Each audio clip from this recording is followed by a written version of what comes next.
AskGunQuestions.com is a website that we built back in 2007, and since then, for the last 15 years, people have been able to ask questions of simple to advanced nature, and we attempt to answer them in different ways over the years. Join us now as we start a new series to answer gun questions. And welcome, everybody.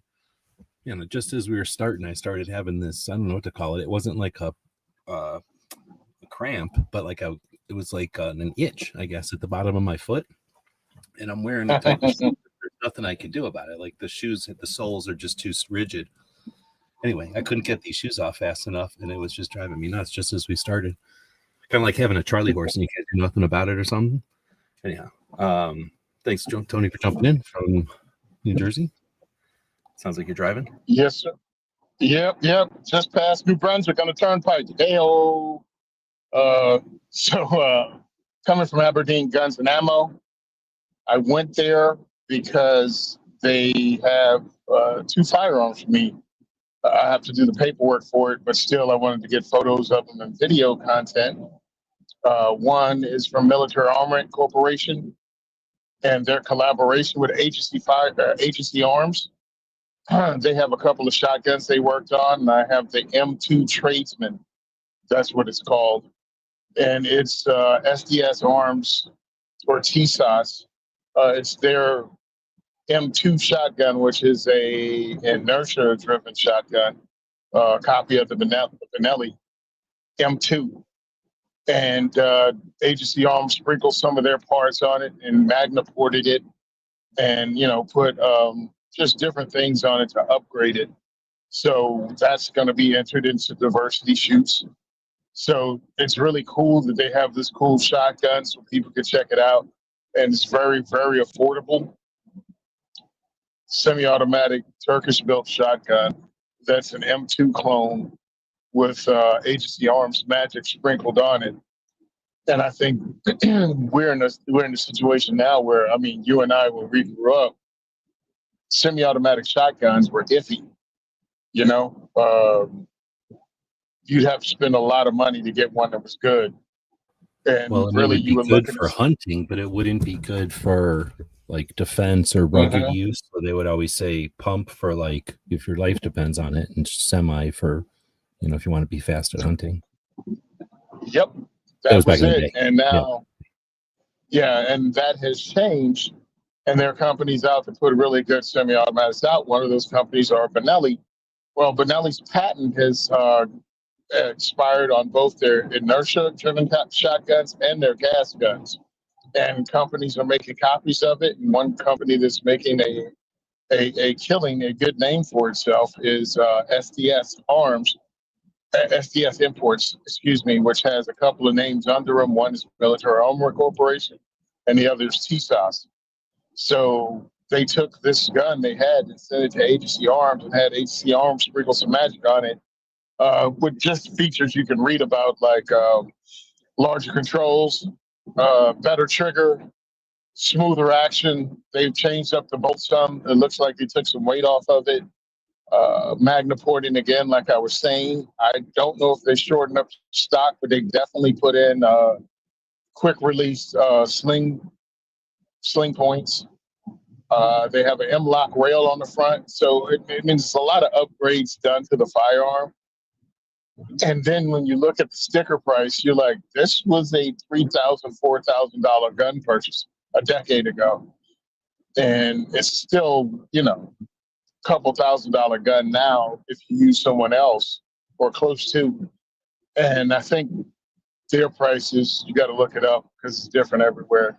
But it's something worth checking out. I'm going to have my diversity shoots, and they also sent me their PX9, which is their striker-fired handgun. It's striker-fired. It has a flat-face trigger on it. Its trigger's really crisp, and it takes optic cut. It has, of course, accessory rail on the bottom, a large trunk port taken out, the front. So it's pretty much the 2025 equivalent. If you put an optic on it and a flashlight, it becomes that Roland special that everybody was jonesing for in the tactical community a decade ago. Well, now it's off the rack. You don't have to build it for $2,800. You can get a sub, I think, like $500 gun, and then add a solid red dot and a decent weapons mounted light, and you have all that for significantly less than $1,000. Like all of it for less than $1,000, and it's a good time to be a new gun owner. So that's what I just came back from doing. And while I was there, I ran into my friend Val from Naturally Armed. You need to check her out. Give me a follow on Instagram, and then just follow the links to her page. She's introducing women to firearms, and she's doing it in a multi-step process where the first step is actually meeting up at a non-firearms place and just discuss what they're looking for, what's expected of them, without the nerves and the nervousness from the ladies that are attending about what they're walking into. I was actually talking with her today because she was at Aberdeen, and we were just talking about ideas and different things in the future. And it's just pretty cool talking to someone that's also an advocate and an activist about ideas, positivity, you know what I mean? Because there's a lot of other stuff going on, and I really don't like wasting my energy on negative stuff. It's just annoying. I only have a finite amount of time, and I'm not going to spend it kicking people's back in. So that's what I've been up to today. Right on. Not just negative, but also just lack of like forward motion or whatever. And I don't think that's necessarily negative, but you're allowed to like, not go in a direction. But at the same time, if you're doing stuff, especially online, and you're spending any kind of effort, resources, time, money, and energy to do it, you might as well go in a direction that's positive instead of negative, right? And if you're going to go in a positive direction, might as well, you can make a choice. You can either go down a comfortable way that's always, just that everyone's always done, or in a new direction. And I think there's value in, doing something, like I say, with a purpose, I guess another way to say it. Because a lot of times, 100%. Especially when we're sharing stuff online, it's just people doing stuff, period. And that's fine. But, what's the point? Like we're all spending time and money on doing stuff. Just like when you go to the range and shoot, you can buy all the ammo you want and just shoot at the side of a hill. I know people that have done that. I don't know too many people that do that today, but just going out and pulling triggers, there's nothing wrong with just doing that. It's fun. Understanding the recoil impulse, enjoying the recoil impulse was what I called like the, just the physical sensation of when you hold a gun. Every gun is different. Every gun is made out of different materials and works differently, and you hold it differently. So, with the different combination of ammo and mechanisms, they're all shoot differently. So it's like, riding different kind of motorcycles. You can imagine that if you only owned a Harley, it'd be different than if you owned a crotch rocket or a dirt bike or something, and you ride each of those differently. So not just used for different purposes, but you might just enjoy riding each of those different bikes. So there's nothing wrong with that. And it's, it's a part of gun ownership that people don't appreciate, and that there is value in shining light on that aspect. But at the same time, if you just go out and pull triggers for the sake of pulling triggers, you're never going to get better at shooting at a target. So most people go out and shoot at a target and put effort into being consistent and being better at, always hitting the center of the bullseye if they can. And to that end, some people then say, I'm going to train so that, I'm able to draw my gun or get to my gun or know when to use my gun, or all these different aspects of gun ownership. And I think all of those have value, like I say, rather than just sharing, hey, I'm pulling triggers. And it all is better than the negatives. And the negatives include the like, hey, I'm going to give this gun that's too big to someone who I didn't educate on it so I can watch them do something, wrong, and I can laugh at them. Nobody does that really anymore, but when we first started the internet, that's the kind of crap that got shared a couple of times from other countries often. But gun owners in the United States get the brunt of everything because everybody quiet always takes the brunt of whatever dumbass shit gets, is loud out there. So, but that's the kind of shit that, we have to deal with to some extent. And if you're just out there adding to that, then you're wasting everybody's time. That's negative. If you're just out there doing your thing, it's great. But imagine if we were all out there spending 50% or more of our time in a direction, with some purpose. And there's been times when the internet has done that. People have been interested for whatever reasons to do that. And I don't know if we're at a time like that. I'm not paying attention, so I don't want to say we're not at a time like that. I just suspect we're not at a time like that because usually we react. We usually don't just proactively become, do stuff with effort. Anyway, I'm ranting too. So we got a bunch of people joining us today. I'm holding my puppy, so if he's getting too loud here, let me know. He might sound like I'm squeezing a bag of, I don't know, gold people or something.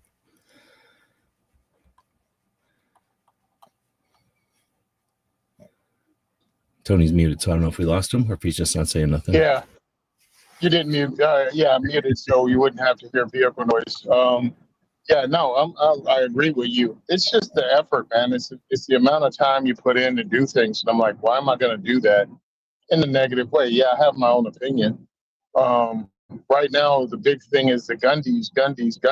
And when I look through it, it's like, well, it's almost as if I have less friends not on the Gundies list than I have on the Gundies list. It's right? like, is that a good thing or a bad thing? It's an annoying thing because Okay. I want to promote it. I don't want to leave anyone out. Yeah, it's like I don't want to leave anyone out when I promote it, but it's like, it's every damn body on the list. It's like, yes, I know a significant amount of the instructors. I know all the writers. I know the podcast. You know what I mean? It's like, not that I know their names. I know them. We've broken bread together. I've been on their shows. I'm actually friends with these people. So, hey, go vote for the Gundies if you want to. Personally, it annoys the heck out of me that it's nothing more than a popularity contest mixed with an email gathering scheme. But it also gets people recognized for the work they do. And I guess it's something, and it brings people to the forefront that you wouldn't know. That are 2A writers, that are 2A podcasters and activists and advocates. That's the plus side, that it gives them more exposure if you're paying attention to it. Yeah, does but it who's though? Gonna watch it? Yeah, that's what I'm saying. Like, what does it end up doing? That Alicia Garcia is fighting the fight in Colorado. Even if she wins, do you follow her? Did you know she exists? Does she get anything out of it? Can she use it to promote herself and the podcast that she's on and the work that she does? Like, I want to promote my friends, right, that are instructors, instructor of the year. Well, there's 57 of them. It's like, hey, look, if you want to be a part of it, be a part of it.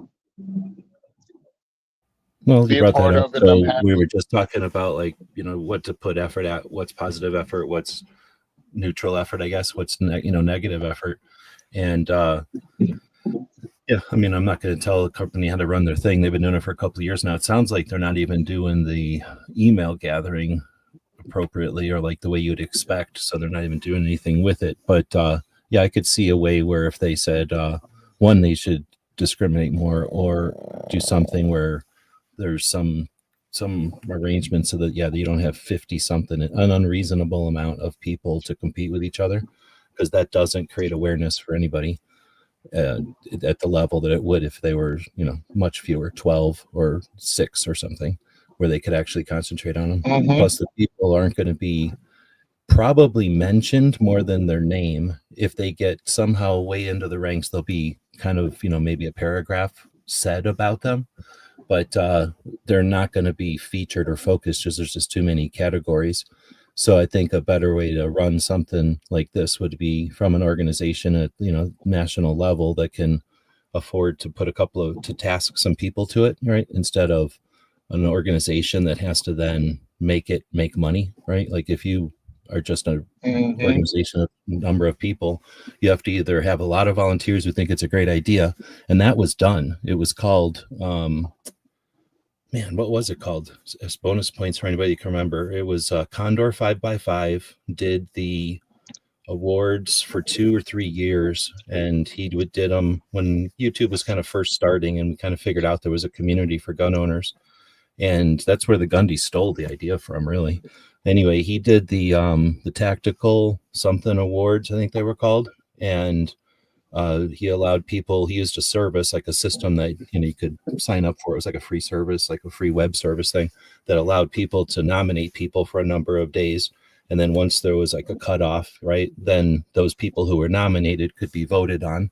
And that's when people who are assholes came in and ruined it, because Condor didn't, he was a regular person. He was I don't know if I'm supposed to say he was a pilot, but he was a guy who had a real 9-to-5 job that took him all over the world. And he just wanted to get this thing started. And he kind of funded it by buying all the awards and sending them out on his own. But he asked some of us, me and Never Enough Ammo and some other people, to help him, just get it rolling and do the things, kind of get the system running. And an asshole out there who's still around, who's an asshole, came in and basically had access to the back end and put his name in and all everything, even Girl of the Year or whatever. He's just an asshole. He ruined it for everybody. And then, of course, Not Fancy won a bunch of shit. Back then, he was the biggest channel. So a lot of people, got discouraged, because when you just put it out for pure democracy, the biggest channels are going to win. Sorry, that's what happens, right? When they have the most fans or whatever. But anyway, that happened for a number of years. It was the Tactical something awards. I can't remember anymore.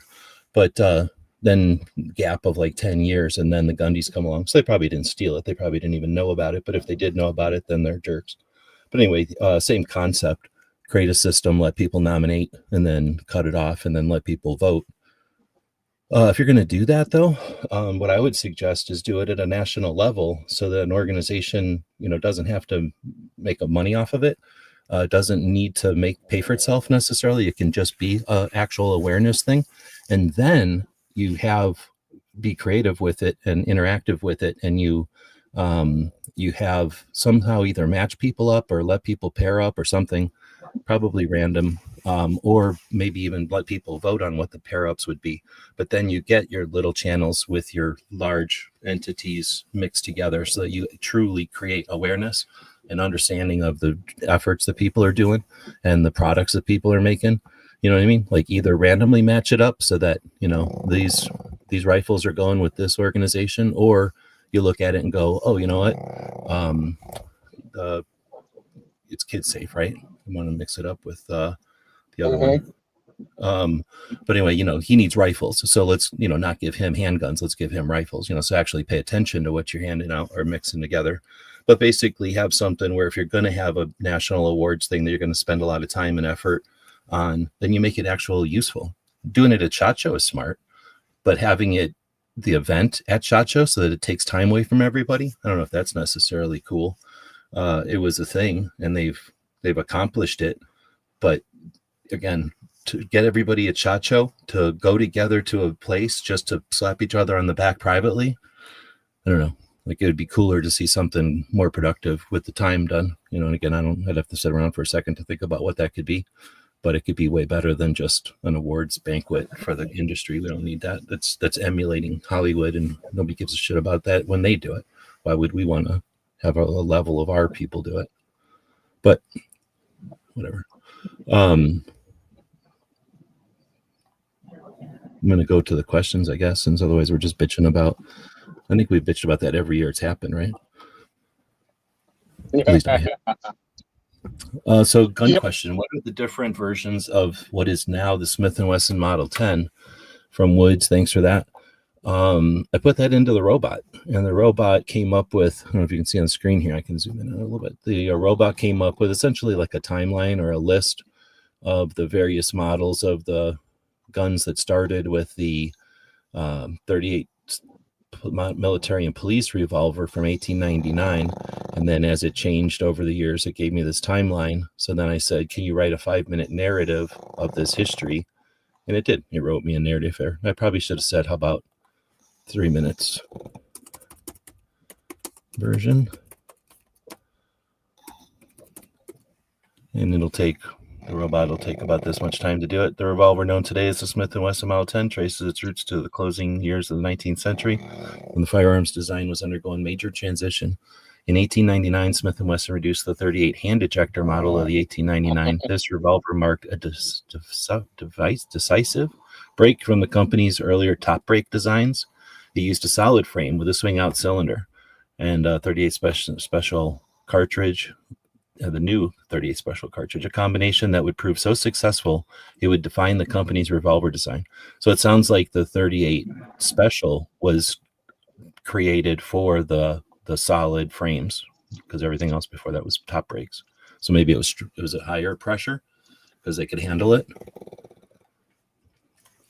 I don't know. I'm making that up, but I'm thinking that might be something to do with it. Then it finally evolved into what they called the 38 Military and Police, or the M&P. They still use that, right? This is the more than a branding choice. The police departments across the U.S. were adopting the revolver in large numbers due to its balance, accuracy, and durability. Oh, look, all the things that we want in a gun.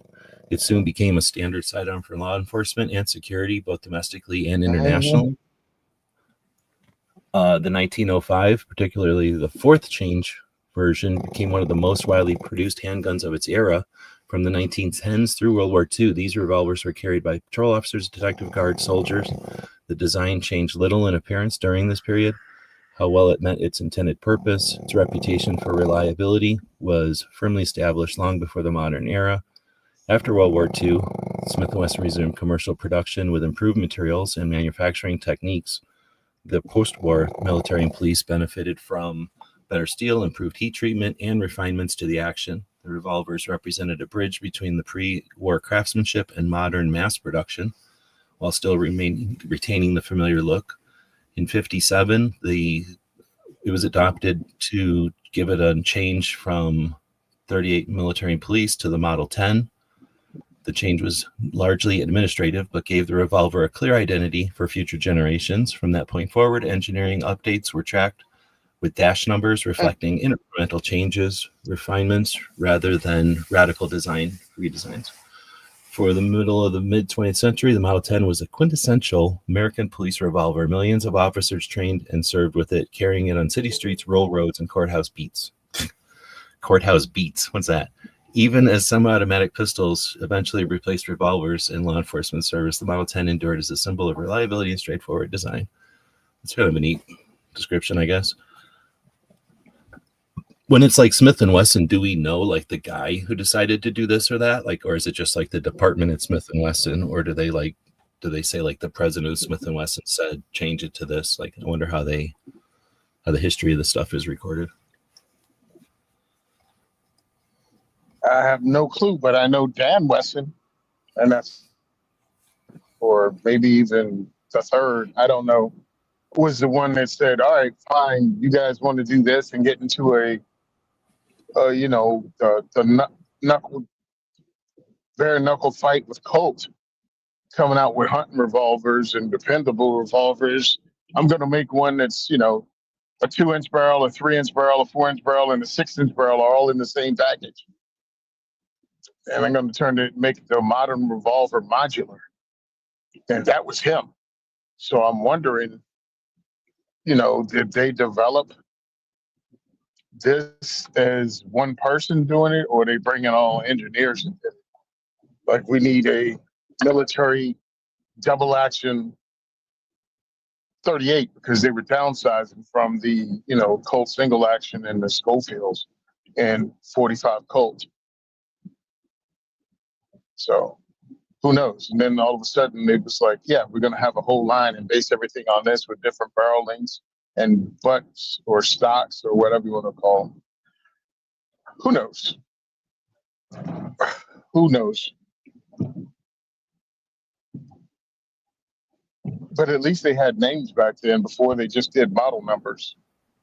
Right. I'm going to go to kind of jump forward to Vulcan. Now I don't have my... Oh, go ahead. Mm-hmm. Go ahead. No, I just don't have my Smith & Wesson decoder ring.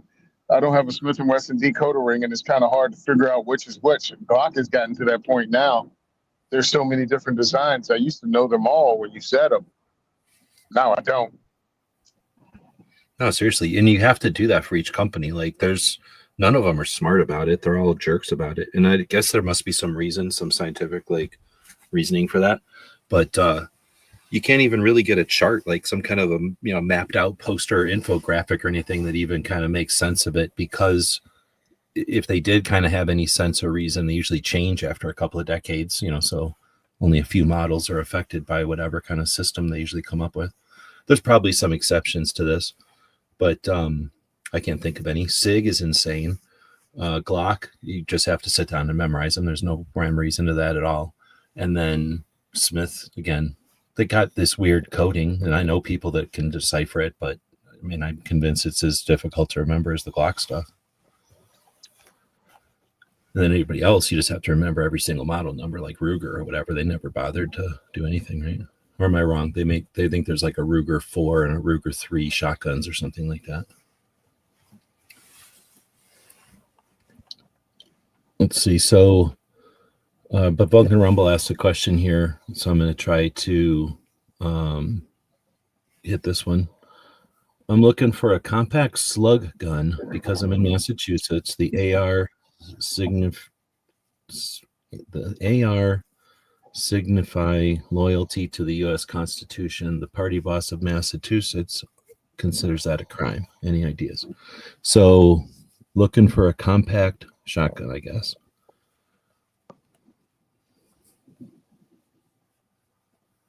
Yeah, I don't know. I'm just not a fan of shotguns. You have to have two hands most of the time, and I guess something with a light, maybe. So, something 18 inches or whatever, 18 and a half, just to be safe, I suppose, with standard stock, and that's about as short as I'd go. I don't like the stuff without a stock, although they're neat and everything. I think they're too clumsy for real use, other than maybe in a vehicle or something. But I don't know, Tony, you got any ideas for a compact slug gun in Massachusetts? For hunting, if you want. No. Well, I'm guessing for I don't for know. home defense. I guess I'm just reading into their home defense, but I'm assuming. So if you want compact, yeah. I mean, I'll go with compact, and let's say it's all around. I'd go 20 gauge because that'll get you youth model. I mean, because all we're talking about is compact size. You can still run it. It's just a shorter. So that gives you a shorter overall gun. I have a 20 gauge youth model, and it has I think a 21 inch barrel on it. So it's as short as it can be and still offer that, shoot clays, shoot birds, and even hunt with. And it gives you a slug. It gives you all the versatility of a shotgun. It's just in a shorter overall package that you could probably use for hunting everywhere. Again, it was a Stevens 320.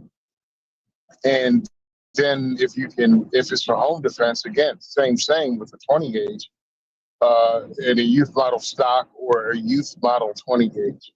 And that gives you smaller, lighter, with like 60% or more of the hitting power of a 12 gauge with 40% less kick, or vice versa. Flip those numbers. I forget.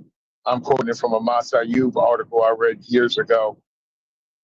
But it significantly reduces the recoil. And that gives you a smaller overall gun because, physics is the thing. And you can still defend your home with the right payload. You can defend your home easily with a 20 gauge. Probably more easily.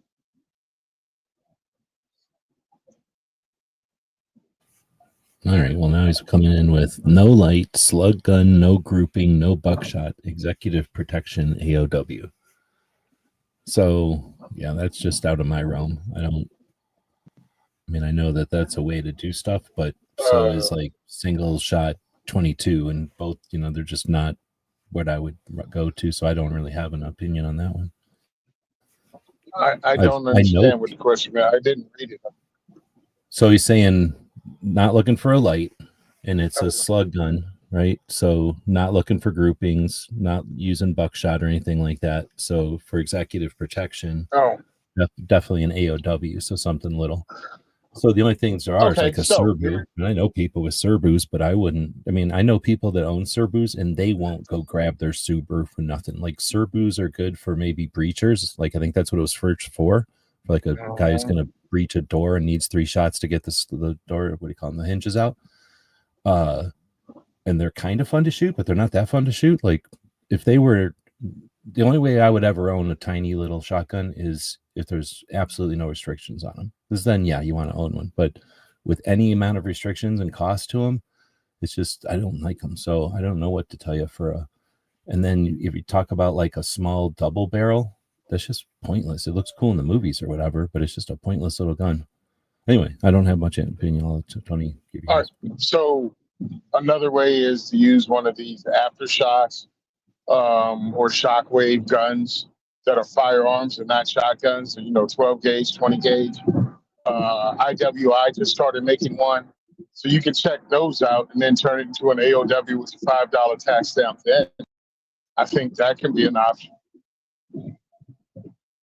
That gives you semi-automatic and a short overall length.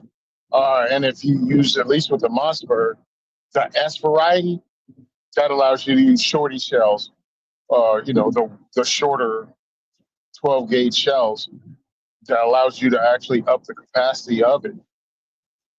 So that could be an option also. Yeah, that's and don't forget magazine fed shotguns. Tokarev, which is a part of SDS Arms, have the bullpup magazine fed one with an overall length that's really short and it gives you a butt stock and a full 18.5-inch barrel. But the overall length is probably like 26, 28 inches. I really like your idea of a 20 gauge with a youth stock. I didn't think about a youth stock, but that is a little shorter with still being useful. Like that's the thing. If I'm going to have a shotgun, I've had every kind of folding thing on them, literally, I think. And none of them are any, I would not, I have owned them. I don't still own them. There's only one folding stock that I kind of liked and it's lame. So a real stock on a shotgun is the way to go, in my opinion. And that just makes it large. So I like the idea of a youth one, which is basically what 3/8 or 3/4 size or something like that. 7/8 size, like slightly smaller. It's not super small or anything. So I don't know if that answered the question for you or not. Probably not the best, but I'd rather not like just come up with scenarios that look good in movies or whatever. John Z's out there, welcome. And let's see, we had some other questions from before, kind of doing them out of order. All right, so then the next one is, what is twist rate and why does it matter? It's kind of a, what do we call it, like more of a general knowledge question, I guess. I'll put it into the robot and see what it says. But basically twist rate is the rifling, right? And the what would you call it, like the measurement of the rifling, like how many times the rifling happens, like how many times it goes around a circle within an inch, I think, of the barrel or something like that. And the tighter the rifling, like the faster the bullet's going to spin, and the less rifling, the less the bullet's going to spin. And I'm guessing that has something to do with pressure and ballistics. And I mean, that's kind of the fun about guns, and also the frustrating thing about guns, right, is all the math and physics and junk you got to get into. So there's probably a little bit of chemistry, because whatever powders you're using are going to determine the forces of that projectile. Then you get into the materials, so the size of the projectile, the size of the barrel, right? So everybody knows that the bullet is just a little bit smaller than smaller than the grooves, but it's a little bit bigger than the lands. So that means the bullet gets forced like on the rails, essentially down the bullet or down the barrel. And so it's all about the size there. Like if you put the wrong size in there, good luck. Now you're really messing with it. If you put too little in there, now it's going to fall out, right? So something about measurement there, something about chemistry. And then once you know all those forces, you have to figure out how to record it. So now you get into measurement with tools and devices and chronometers and radars and all this kind of stuff. So then you can start to measure it, and then you figure out you start to balance stuff, your chemistry and your powders and your whatever your mixes or whatever your ratios of powders and everything. And twist rate is part of all that, right? And that's just to get the bullet out the barrel. Then once the bullet's flying down through the air, the more a bullet spins, it's better. It's a better gyroscope, I guess, right? So it's what's the deal? It can, when the more you spin it, the more accurate you can be at distance, but the more you spin it, the more energy you lose. Or I don't know. There's like so many things you have to balance here that I know of them, but I don't get into it that deep.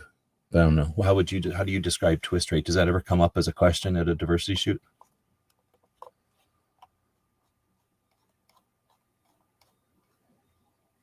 No, you're not muted. I don't know if he's there.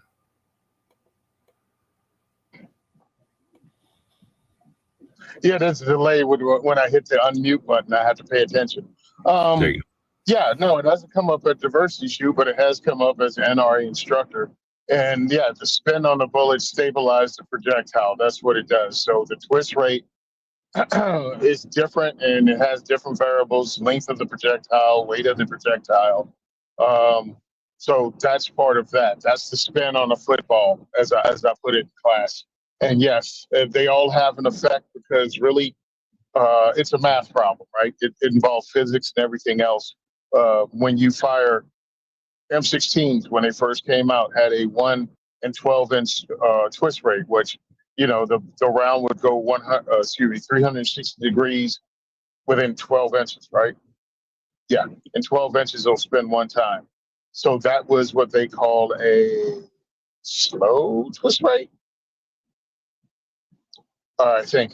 And then as the rounds got heavier and went further and further away from the 55 grain to like 77s, all of a sudden the twist rate is to 1 and 7. So one turn within 7 inches. So that's a different twist rate. That's a faster twist rate. But it won't stabilize really. The peak performance is achieved with the heavier 77 grain, 69 grain. 55 is not premium in that one. It's going to overspin it. So all that stuff, yes, it has an effect on accuracy, how far the round goes out, the effect of the round. And if you really want to get crazy, you get 8.6 blackout, which has a 1 in 3 twist rate. And the thing looks like the inside of a nut, the barrel does, because the twist rate is so tight. And yes, that spin actually can impart, if it goes fast enough, energy onto the target just from the twist rate itself. That's why 8.6 blackout hits like a bus for the 338, 300 grain round that's in it. It is insane. And when I was shooting them at SHOT Show, the subsonics, and you shoot a target like within 200 yards, it sounded like a gong, like loudly, because it imparted that much energy on the target. Twist rate is real nerd stuff when it comes in, but I mean, it's the effect of how it be, the effectiveness of the round is not something that's necessary. And when I would teach it in class, I tried to keep it light enough to hit a couple of things so someone understood what it was, but they didn't have to do the math. But, I tell them where to go if they wanted to learn more about it. Okay. So this is interesting. The robot says the first number is the one full rotation. So, okay, 1. Mhm. And then the second number is the number of inches it takes for that rotation. So a 1 in 10 means it's 1 every 10 inches, 1 every 7 inches, pretty much what you said. The lower bullet means, or lower number means a faster twist. They must spin fast enough to stay point forward in flight. Otherwise, we know that they tumble, right? Longer bullets need more spin than shorter bullets. So now I think that's what we're kind of getting to, like as far as tuning them to the caliber and all that. Heavier bullets are usually longer. Faster twist rates stabilize longer, and heavier bullets, slower twist rates are better suited for shorter, lighter bullets. We're also thinking, I always like to throw in with twist rate, think of like a revolver barrel, right? And then like a really long bolt action gun, like just completely opposite barrels. And then you got like your shotgun barrel. So there's so many variables. So too slow a twist can cause them to wobble, and too fast causes instability, which would be wobbling also, I would think. And then too fast will exaggerate imperfection in bullets. And that's pretty much what I think MGRP was saying. Non-concentricity. That's why we say that. Problems are magnified with the faster twist rates. So to answer John Z, so you want a slow or a fast or something in the middle? It kind of just depends. Like it's up to the gun, I mean, it's up to the caliber, right? Like the caliber determines what It's it's up to supposed the to be against. caliber. It's up to the what the projectile is made of because again, let's go with 8.6 only because I heard the story from the guys there. The 8.6 round that they were using at SHOT Show a couple of years, big round made of all.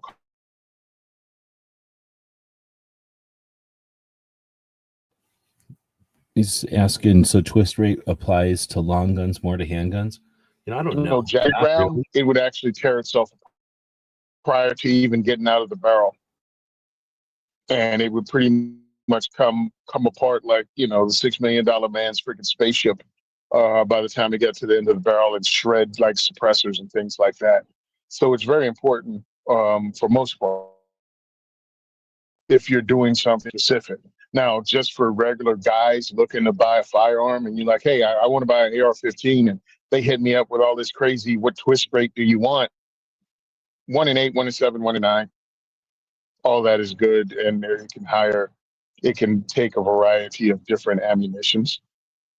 But most people shoot either 55s or 62, 64 grain rounds. So yeah, I have 1 in 7 on some of my guns. I don't shoot well enough for it to make a significant difference, and the competitions I shoot aren't really that. It's not Olympic level competition, so it's just fun stuff, out shooting, just to see who the winner in the category is. I don't really think it affects most anything. It's one of those deeper dive questions that really even duty guns and people that carry a firearm for a living don't need to know. Yeah, I think that it's not detrimental, right? Like you're not going to have a twist rate that makes the gun break or something, or makes the bullets go. I mean, the worst that'll happen is they'll tumble if you're like completely off. But I think what happens is you get towards destabilization, right? Like, and then that can just be difficult to, you can't achieve accuracy maybe, or you can't achieve whatever it is you're looking for because maybe the twist rate is fighting you, I guess. But I think most of the time people ignore it.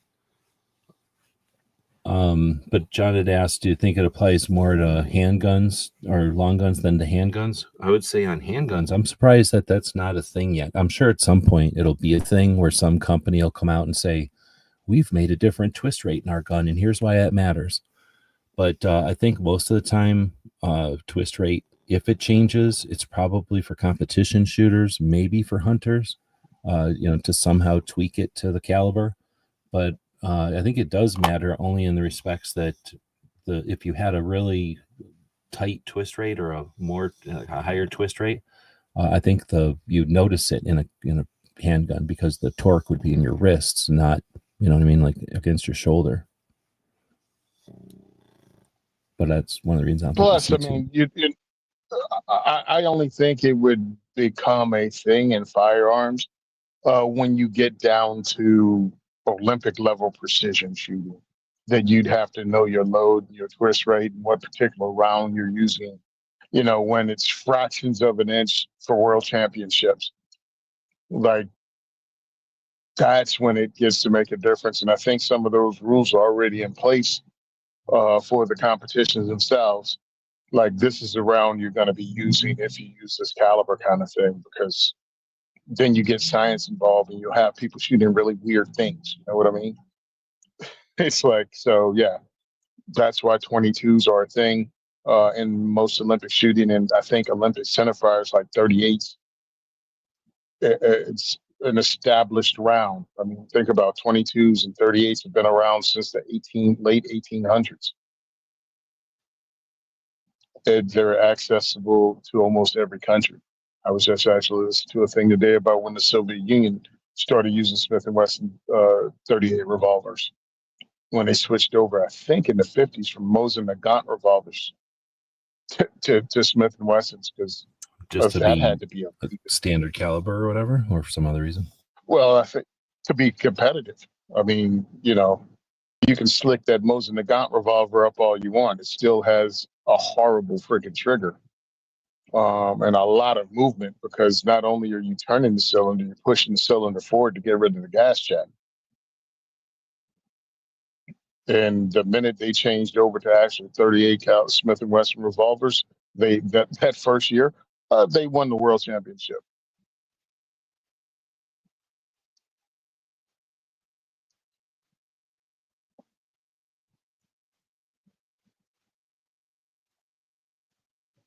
Because truthfully, I don't even care what kind of handgun you purchased. Again, unless you're a competitor, you're still shooting the cheapest ammo you can. It's like, yeah, I got a $9,000, staccato, and you're still buying bolt pack 115 grain ammunition.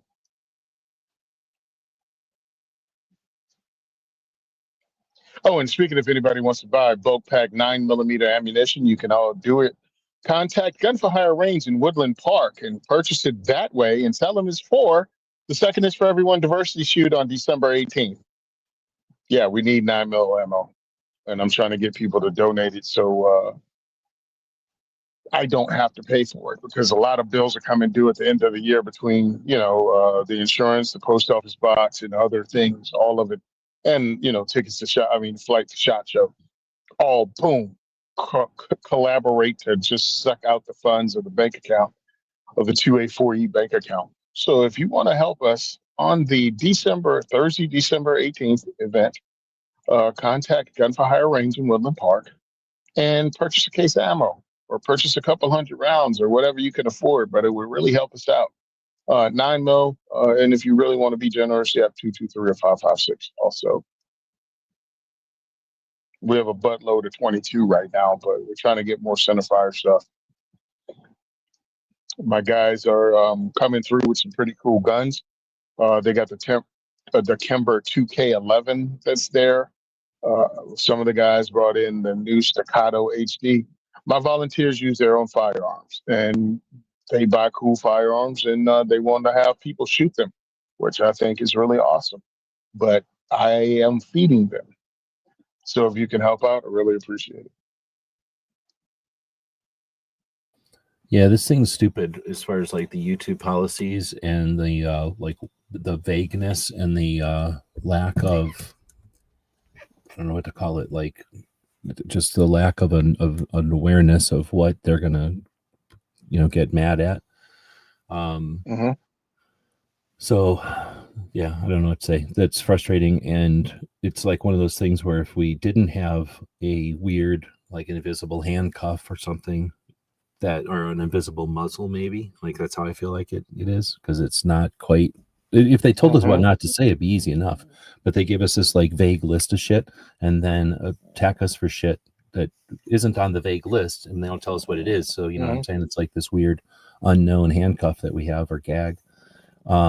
But it would be great to be able to say, hey, sponsor the show or show appreciation for the chat by going over and using PayPal or one of these other things to do just that. But I can't say more than that, right?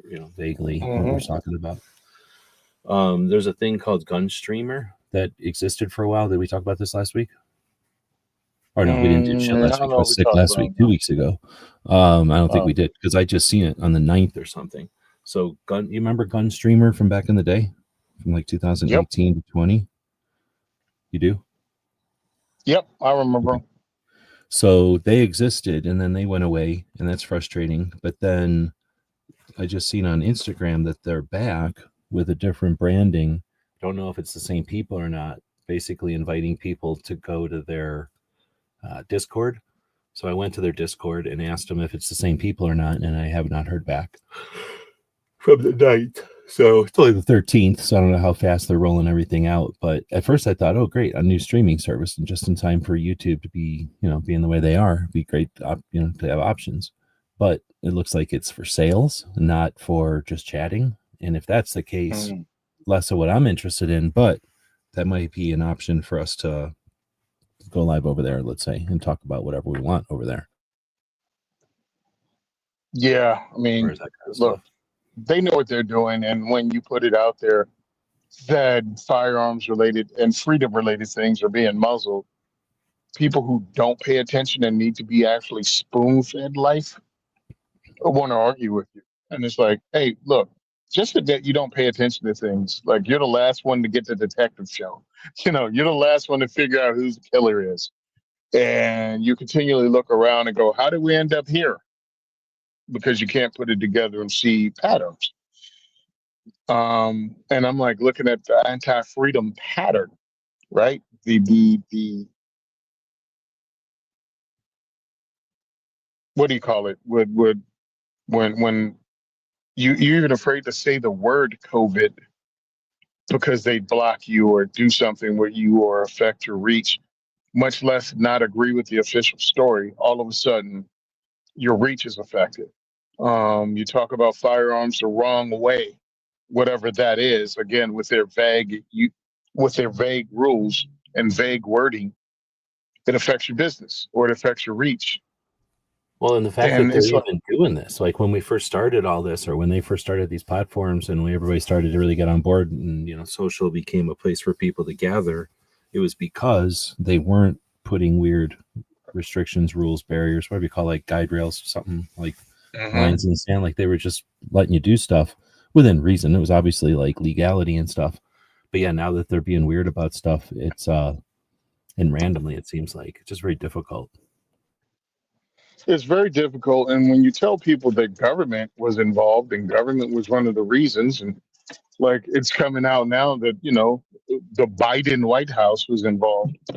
And when you say that, people go, oh, well, I'm like, look, bro, I'm not about the political party. I'm saying the government has been involved in what you see. And social media was one of the things that be able to break free of it because mainstream media was operating under all these crazy rules and licensing and everything else that allowed them to be manipulated. Well, now that has moved on to social media, and the same government that, what is it, Operation Mockingbird and all the other things that affected the news you saw and the perspective that you were given is now doing the exact same thing to social media.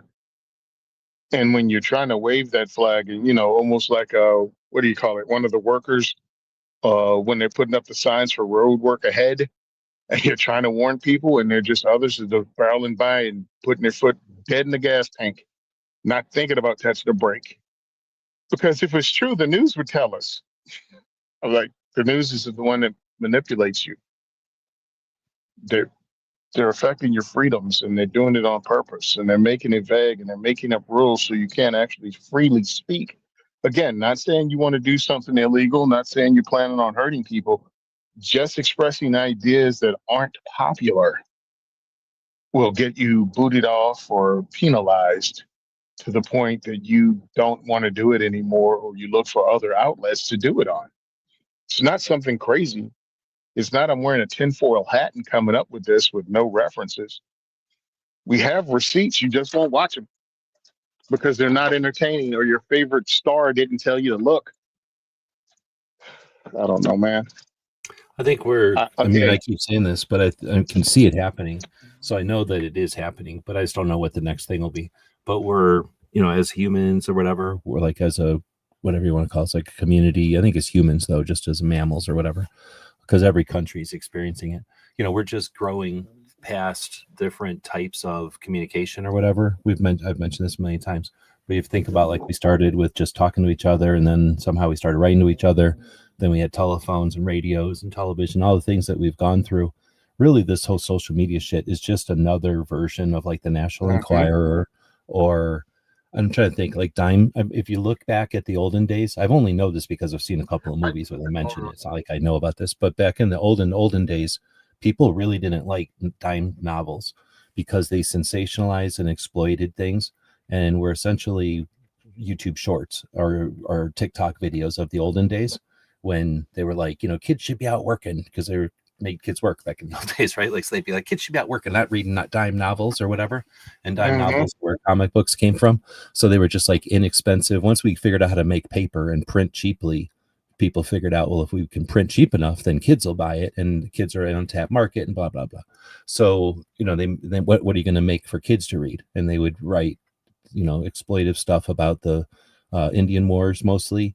And probably, I don't know what the girls read, probably stuff about England or something, like, something like Shakespeare. I don't know what they put for girl novels, but you know what I mean? Like all this stuff, essentially is just something, it's nothing new. It's stuff that we've had to deal with over and over and over throughout time. I'll bet you back in the old days, the old cavemen were like, them damn young cave kids are writing in red clay in the small caves, when we're supposed to be writing, our handprints in black clay and the big caves. You know what I mean? Like they probably were bitching about what kids were doing before we even had printing presses and all that. So Well, I of think that what course. we're dealing with is something that we're going to have to get past. But once we grow past it, like AI, I'm not even worried about AI, not because I'm oblivious, but because we've gotten past every other, like we got past Photoshop. Remember when Photoshop happened and people were like, this is a photograph, but this guy really didn't be, this guy really wasn't picking his nose. They put a hand in his nose. Oh my goodness, we'll never know who's really picking their nose or not, you know? And then once we got used to it, we're like, if that's not Photoshop, then that's too bad. But it's probably Photoshop, and we just got over it. And I think that's how we'll get with AI, or we'll have tools that can immediately filter out, like, oh, we can tell from the pixels or something, like this is fake compared to this came from a camera, right? But anyway, I think that this is just something that we have to kind of learn to outgrow or get used to or ignore. But just the same as like baggy pants or people talking on cell phones inappropriately. Like we're just as a culture, maybe because it's not just humans, I guess different cultures have dealt with cell phones differently. But I think the internet, we're all kind of dealing with this as a world, and we'll move past it. I think it's going to be a blip. I don't think like the annoying part, the misinformation on the internet is going to be like the end of the internet. I think it'll just be like, remember when the internet was annoying? Kind of like, remember when cable TV was stupid and then it got better? I think we're sitting in the part where it's annoying, but I think it'll get better pretty quick or at some point, and then it'll just be a history, the future of people using the internet beyond this. Yeah, I mean, it'll get there because we go through everything else, but things have to stabilize. And of course, this is a term I really hate because it usually means some of your freedoms disappear. The new normal will show up, and that's just you getting me.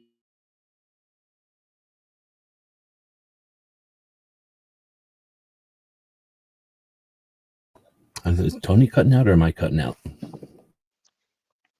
I mean, I'm walking in, so I might be cutting out. I don't know. I heard the new normal, and then it went blank. Then I heard your last part there. Oh, yeah. So, yeah, it might be the new normal. And like I said, the new normal is usually when your freedoms are started to, you're just getting used to the fact that your freedoms were restricted. Ouch. No, it's kind of true, though. Sort of the hot water, how they say like you can't boil a frog or whatever, but you can ease the temperature. So it's like the new normal. Oh, this is not a bad temperature. Oh, it got a little warmer. Oh, this is not a bad temperature. Oh, it got a little warmer. This is not a bad temperature. Oh, it got a little warmer. Yeah, now you got frog soup. Don't know how it happened. Yeah. Like it's smelling like frog soup in here. Let's see. I scrolled way back to get to that M10 or Mac 10 question, so I'm scrolling way back. That's the one flaw with this thing is you have to scroll so weird. You know what else I think might have gotten us is on Twitch. I listed a thing, and I think I got a thing from Twitch getting all mad at me because I don't know how to block spams on Twitch, and I'm wondering if that got me on YouTube that day. I just noticed that I got a spam from Twitch right here. All right, I'm scrolling back to the Mac 10 question from Woods way earlier. I don't even know if Woods is out here anymore. He might not be out there. I did the same thing. I got the robot to give me some info and then told it to give me a 3-minute breakdown of it. I personally like the Mac 10 a lot. It's one of my favorite guns, period. Where are you at on the Mac 10? What are your feelings? Just a gun. I think it's cool because of 80s. I think it's cool because of the story, how it came about, why it was designed by Mr. Ingram, that whole thing. But outside of that, I can't have it here. Yeah. In Jersey, so I guess I don't think about it. And then have you shot him at all? Nope. Closest I came to is shooting a Uzi, which is like, sure, not even close. It's just the same location of the pistol grip in the magazine. Yeah, they're definitely, when I talked about earlier, like, just shooting guns is different, like shooting different, like a dirt bike and a Harley are different. They're both motorcycles, but they are different. You're going to sit on them differently. You're going to drive them differently. The motors are different. So when you're shooting, a bolt action gun and you're cuddling up next to it and you're laying down on the ground and it's in your shoulder and in your cheek and, you got two hands on it and your elbows are on the ground and, whatever that recoil is going to be, you're waiting for it and you're only going to get that one round. There's literally nothing in the world could make it shoot 2 rounds. It's just so much different than holding literally a sub gun. So what do they call, what is a sub machine gun, I guess is what it stands for. And they're not the first, but they were one of the first submachine guns. So it means a machine gun that you hold in one hand, basically. And the MAC-10 is one of my favorites, just because it's, like you say, the story of it. And then, unlike Vulcan Rumble, who says that they're junk, they're not. They're like super well made. There are inexpensive guns that are given that M10 name by people who don't know what they're talking about, or in movies and stuff, but are not, maybe clones, I guess. But semi-auto, made clones that are just not the same. Just like if you had a cheap, inexpensively made version of any other gun, you're gonna. Yeah. So MAC-10s were designed, and it was a military firearm. I mean, Military Armament Corporation. That's what freaking MAC means. And I forget Ingram's first name, but yeah, the dude named Ingram designed them. He was a gun designer that designed other things you probably know. And yes, he named them after. And there's MAC-10, there's MAC-11, and there's other Macs out there. One of them is a cheaper version of, and it uses Tommy gun magazine stick mags. And he designed it, and it kind of looks like an inexpensive Tommy gun. But no, he didn't create garbage. But what happened is, when he got shut down or when he closed or whatever, they moved a couple of times, and other people bought the name, and they started doing things like either making cheaper versions of it. And then when the ATF got around involved, they had to make semi-automatic versions because it couldn't operate from an open bolt, had to operate from a closed bolt. And that's when things started going sideways. The government decided to help and help kill off a design. That's pretty much what they did.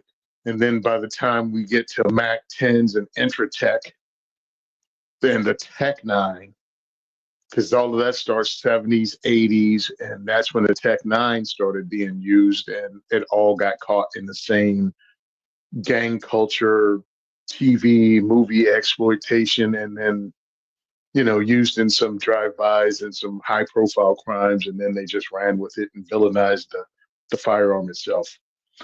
And you throw the villainization of the firearm on top of the fact that people started making really crap versions of it, and the original owner was nowhere around. I think he passed away by then, and it just got all corrupted.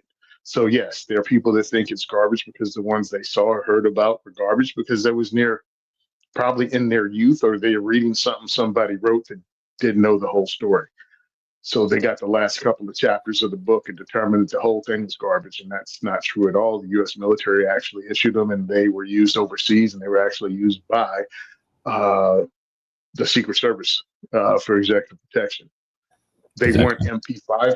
Yeah, they weren't MP5 quality, but they were very effective for what they are, which were machine pistols. So yeah, everything you said 100%. And the whole idea that and this happened to other companies, because when you're talking about the Intertech and which turned into the same concept, let's build a fully automatic pistol. In the Mac is in 10, or the Mac 10 is in what, 9? No, Mac 10 is 45. The Mac 11 is in 9, and then there's a 380 version that Ingram made. I want to say George Ingram. Sounds right, I think, but I'd have to look it up too. But the Ingram, like you say, or no, Gordon Ingram, there it is. He had done a bunch of other things, and the Mac was one of them. He invented it, and it exists for lots of reasons. The way it exists, I guess you could say, exists for lots of reasons because he understood how military contracts and building things for military use was back in those days, in the 60s or whatever.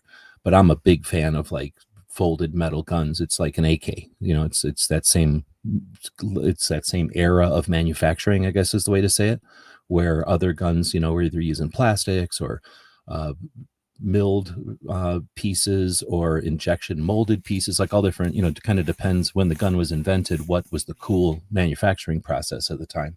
So the Mac 10 was just an art, what do we call it? Like I would call it a masterpiece of folded gun design. So you have inexpensive flats that are folded into shape, and it's awesome. Anyway, so it's a neat gun, but like you say, once the company went, everything you just said, like once the company went away, the pieces literally and the designs and the patents and everything got sold and sold and sold. So with Ingram, it happened with the Mac 10, and then whatever all the versions are called, Mac 11s usually, of the later companies. But then with Kellgren, or with Intratec, it was Kellgren, who is then Keltec. So the whole thing wraps up so cool in the way that they were built as machine guns. And since they were built as machine guns, they used an open bolt. And then they were told, oh, no, you can't sell machine guns in the United States because of our stupid laws. So if you want to sell them in the United States and make any money on them, why don't you make it into a semi-auto? And they said, okay. And they made it into a semi-auto, but an open bolt design, which is no big deal until people figured out some cool stuff about semi-auto open bolts. And then the ATF said, now you can't make semi-auto open bolts anymore. So now you got to change these into closed bolts. Well, that's a different gun now. So it looks the same and it kind of operates the same, but it's a different gun. They had to go in and redesign these guns. So now you've taken a design and you've, like, said, not for better, but just because of rules, change it. So it's not like it needed the change, and it's not like you ever intended to put this change in there, but go ahead and change it. So now you've got every semi-automatic non-open bolt version of these guns, both the Macs and the Techs are, I'm going to say, like, wrong because they had to be, like, they're Frankenstein at this point. They're complying with stupid laws. And then you definitely get into issues because they added parts and they added channels and things that they never intended. So that's why I'm blaming the semi-auto closed bolt ones for having the reputations that everybody has of these things. But anyway, that all being said, I remember when I first started doing research on the internet onto stuff like this, which would have been 2015, maybe a little bit earlier, maybe 2014-15 era, when I started to look into this because I had some time to do it because I was still cooking with YouTube, and there was interest. People were interested in me doing this research. At least I could justify doing the research because somebody would watch the videos. And I was making enough money on making videos that I could, decide I'm going to do this. So I did some research, and I did most of my research either on gun laws back in the day or AK-47s, believe it or not. But I did do some on the AK, or on the Mac a little bit, and on the Techs a little bit. But when I was doing this research, and also for the AK, what I found out was that, remember that ban? A lot of people don't remember this, but George, I think it was one of the Bushes, banned AKs from China, and then the other Bush banned ammo from China. I think that's how it went. Well, one of those, I saw something in like a forum, like whatever Reddit was before there was Reddit, on some forum that was full of like the people you would say were on Reddit today, or like the conspiracy theorist forum, something like that. And I had links to it, but I didn't save them, or if I did, I don't know where they are. But it said something to the effect of the reason they banned these AKs coming from China and the Techs coming from Florida or whatever they're coming from is because of who owned them. And it was something like one of the Democrats. They were alluding to some Democrat politician owned the import company, and another Democrat politician was screwing with them. So they made a stupid law just so that they would stop this other Democrat politician from making money this way. And I was like, well, that's very interesting. And I have never found anything else about that. So I'm going to throw it out there in case anybody does know anything about that, because I think that's some history that I'd like to hear about. But I suspect that could have something to do with this whole history. Since we're talking Mac 10s and Techs, kind of very similar, especially when we get past the original designs and get into the closed bolt semi-automatic versions that quote unquote flooded the streets. One, they were cool because back when was this happening? In the 80s? What was pistols like in the 80s? Really high bore axis Smith & Wessons. You could look at a SIG or a H&K at the store, but nobody could afford them. They were $1,000. Back in where $1,000 was like a car. And you could afford a Tech or a cheap Mac. And then you could go out and have fun, look like Miami Vice or Play or whatever. Like, we're allowed to go out and play. We're allowed to have fun like that. People buy guns, they buy an AR now. They make it look like whatever movie they've seen, and they don't bat an eye. Back in the 80s, we bought a Tech, and we'd go out and shoot it, and people would give a shit because we're buying, like, whatever, want to be, whatever. But I think those things were demonized. I think there's a bunch of racism in it, too. So I think that whole story gets into a whole, like, that era of, oh, those guns? Like, why would you want those guns type of bullshit? And nothing we could do about it back then. That was just, You know what I mean? Like it was all happening. There was no internet for us to discuss this shit. Best we could do is maybe chat at a gun show about it or something. But you know, cops and people who sold these things and stuff, it was just a different time. So I think I don't know, like I said, that it's something that would be fun to have a big conversation with people who've been around for a while, to try to reminisce about the days of, you know, seeing these things in stores and that. But I don't know, like I say, I'm just ranting, I guess, or going off on a tangent here, thinking of the days when I'd go into Jensen's and you know, at least I'm thinking of a big gun store where there's rifles all around the walls. There's handguns in a case, like in an island, you know, like where you go walk around that island or whatever, and that's where all the handguns are. And at one end of one thing is where like everything cool was, you know, all the semi-autos, all the SIGs and HKs, like all the Techs and Macs and stuff. Because back in those days, it was like, you know, wall of 1911s, probably a wall of revolvers and all that kind of stuff, a wall of 22s, and then every other gun in another wall, you know, like every other gun you could think of would be piled up into that pile. And that's where the Techs and the Macs and the SIGs and the HKs and everything would be. Maybe a short shotgun, but there was nothing like a server. It would just be a shotgun without a stock or something.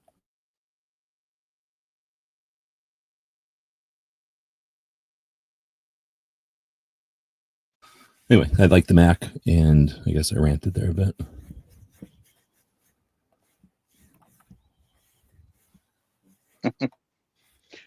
Yeah, I told the story about my friend, the kid I knew in high school, trying to sell me a Mac in the freaking parking lot after I got out of the military. And again, being a gun nerd, hell, I wanted it. Fuck yeah. But I'm like, yeah, something is weird about this. And I don't trust you.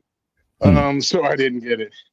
But it was really like, I want this. So, I mean, think about it, dude. I've been thinking about this one incident since the early 90s. And I still think about it going, yeah, but it's a good thing I walked away because I don't know if he was trustworthy. Yeah, well, back in those days too, like we didn't have the awareness that we got now. Like if we had bought something in a parking lot in the 90s or the 80s or something, you know, the guy's like, oh yeah, it's fine. You're like, okay, great, it's fine. You know, you'd buy it and walk away, not knowing if it's fine or not, because who knows what the laws were back then. Like the laws existed, but there was nobody telling each other about it. You know what I mean? We didn't know what laws were. Unless you walked in with something illegal into a gun shop or a range or something, you wouldn't know if your thing was illegal. So in other words, if somebody chopped something down or chopped a stock too short or something, that technically would, you know, make it a different category of firearm. You would have never known that stuff back in the day. Now, nobody was taking pictures and nothing. Nobody was, you know, doing selfies. There was no sharing of anything. So there would have been, you know, it's just a different world. And I think I'm safe to say, like, people were constantly cutting barrels and stocks off of shotguns. Like, that's just always been a thing. Like, because the problem is when you buy a shotgun, it's usually the barrel is too long. You know, when you hold it, just let it go down, the barrel's going to hit the ground. So most people want to cut it so that they can just put their arm down and the barrel isn't going to hit the ground, right? So that's usually about 16 inches for a regular person. It just messed up because, you know, stupid's 18 for shotguns. So I don't know if they figured that out or something when they first did it. But anyway, I knew that back in the day, like seeing a short shotgun, nobody even batted an eye, you know? But technically they were all, I'm sure, not SBSs. I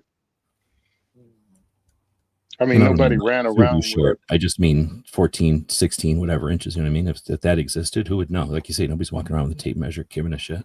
Now, if you got arrested with it, if you did something illegal with it, they'd arrest you more for that. Like, oh, and it was short. Yeah. Yeah. No one was really running around worried about it. I mean, my uncle, one of the firearms that I first shot, I think it was, I don't know if it was a Buckmaster or Colts, Woodman. Sorry, it's memory. I'm running on memory. But he had the trigger so light that it might as well have been full auto. I just remember the first time I pulled the trigger on it, he was like, that was 3 rounds. I'm like, what? Yeah, you fired 3 rounds. Like, and I had to figure out the sweet spot on his triggers. Not like I shot it and released it. It was you pull the trigger and it was like, what? Yeah. So I think it had either a sear problem or a sear problem that he designed into it. through his own gunsmithing. But it was a fun gun with it was the epitome of hair trigger. And that matters. Once you know that it's there and you know to, not just jam on it, but to like, just touch it with a feather, basically. You can be really, really accurate with those. Those are neat. I've had some 22s that, not mine, but I've shot 22s that were just fun to shoot. They're fun to shoot. I don't know if they'd be fun. I'm assuming you have to be very careful with it. You have to put it into like a big case and everything, keep it nice because it's so like dialed in. I'm not usually, I'm not the one to have a gun that dialed in. Yeah, it was one that came out and we had fun with it. I mean, it was to me, it was just a gun that brings everybody together. You know what I mean? Having some fun. We're gonna shoot some cans. He's gonna do some trick shot at some ridiculous distance or shoot like a dime at freaking 10 yards or something like that. That's like wedged into the edge of a corn stalk. I mean, my uncles could shoot, and I used to be amazed by it. Like, oh my God, how do you do that? And I still can't do some of the stuff they did. And I freaking drive fire and, go to training and shooting competitions. I'm still can't freaking, bend over and shoot a Mosin Nagant freaking full size rifle at a quarter from 20 yards away and hit it upside down. Yeah, my uncle did that with my brand new to me Mosin. I came home from Walmart with it or the gun store. I forgot which one I bought first. I think I bought one at the gun store first. Walked out, had a little brown paper bag, just packed with cartridges. They just charged me by the bag, not by the round. And he loaded it up and just turned his back to the target, put the rifle between his legs, bent over, and shot a freaking quarter in between a hay bale they was using as the backstop. I actually had that on my keychain for the longest time.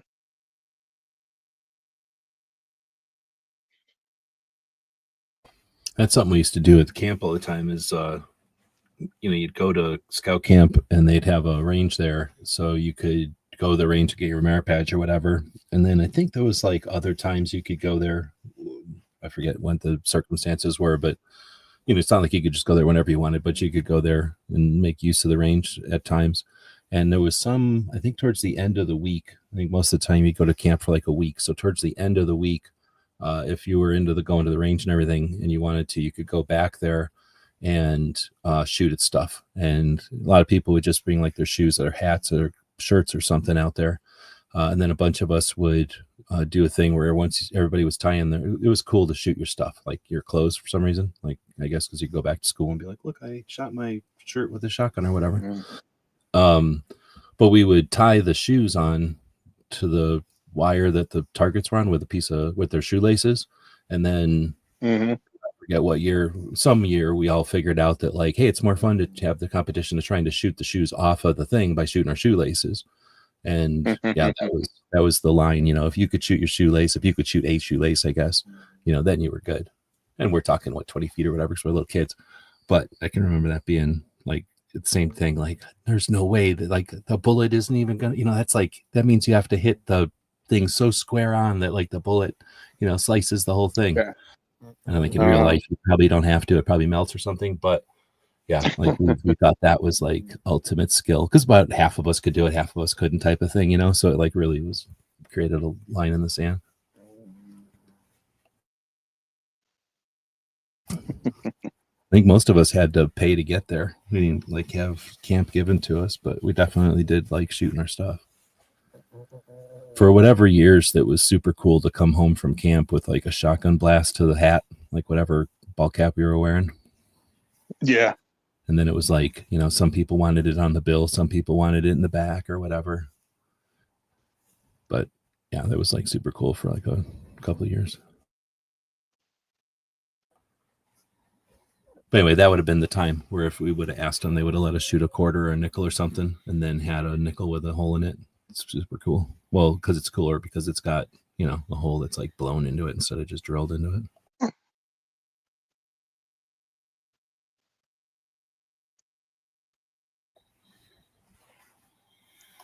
Oh, so earlier, Patriot, I think, asked how come Woods was so good at asking questions. I was going to answer that it's because he's asked probably more questions than anybody, and that means that we've ignored more questions of his than anybody, probably.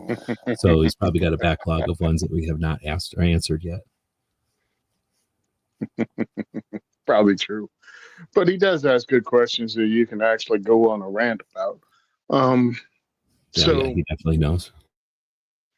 I'm watching things change, and it's really getting older in an industry, right? Like thing that we've been watching. We before there was called the industry, it was just a gun magazine to you and I, and it was hanging out at the gun store, and it was knowing the latest models and finger banging the catalogs until the pages fell out, and going reading Gun Digest. So all that stuff, we've been around for what was cool and what went away, and all kinds of things. And now what I'm seeing and noticing is the old stuff is coming back and becoming cool again. And retro ARs, huge, right? Like just ridiculously so. Lever actions, revolvers, all of that is now the new coolness because you're combining the old, which is a traditional lever action, and some people like that, and that never really went away. But now you're able to add M-lock and optics and all that on it now. And now they're, giving you lever actions and calibers that weren't for lever actions. Now they just came out with a 10 mil lever action. There's a 9 millimeter lever action. You're still using tube fed magazines. And that was Taylor and Company did one of them I know about. And now you can throw the old furniture on and you're able to put suppressors on the end of them. I'm like, this is really cool. So I'm liking what's happening. I just find it funny because when we were talking about it on the podcast, I was like, firearms can be fun. But, during global war on terror and everything, when people were busy LARPing and acting like they were going to get drafted at the range to go fight in Fallujah, they all wanted whatever the guys were carrying there, and they poo-pooed everything else. And I'm like, y'all lost sight of this because you just got into this based on what's currently happening.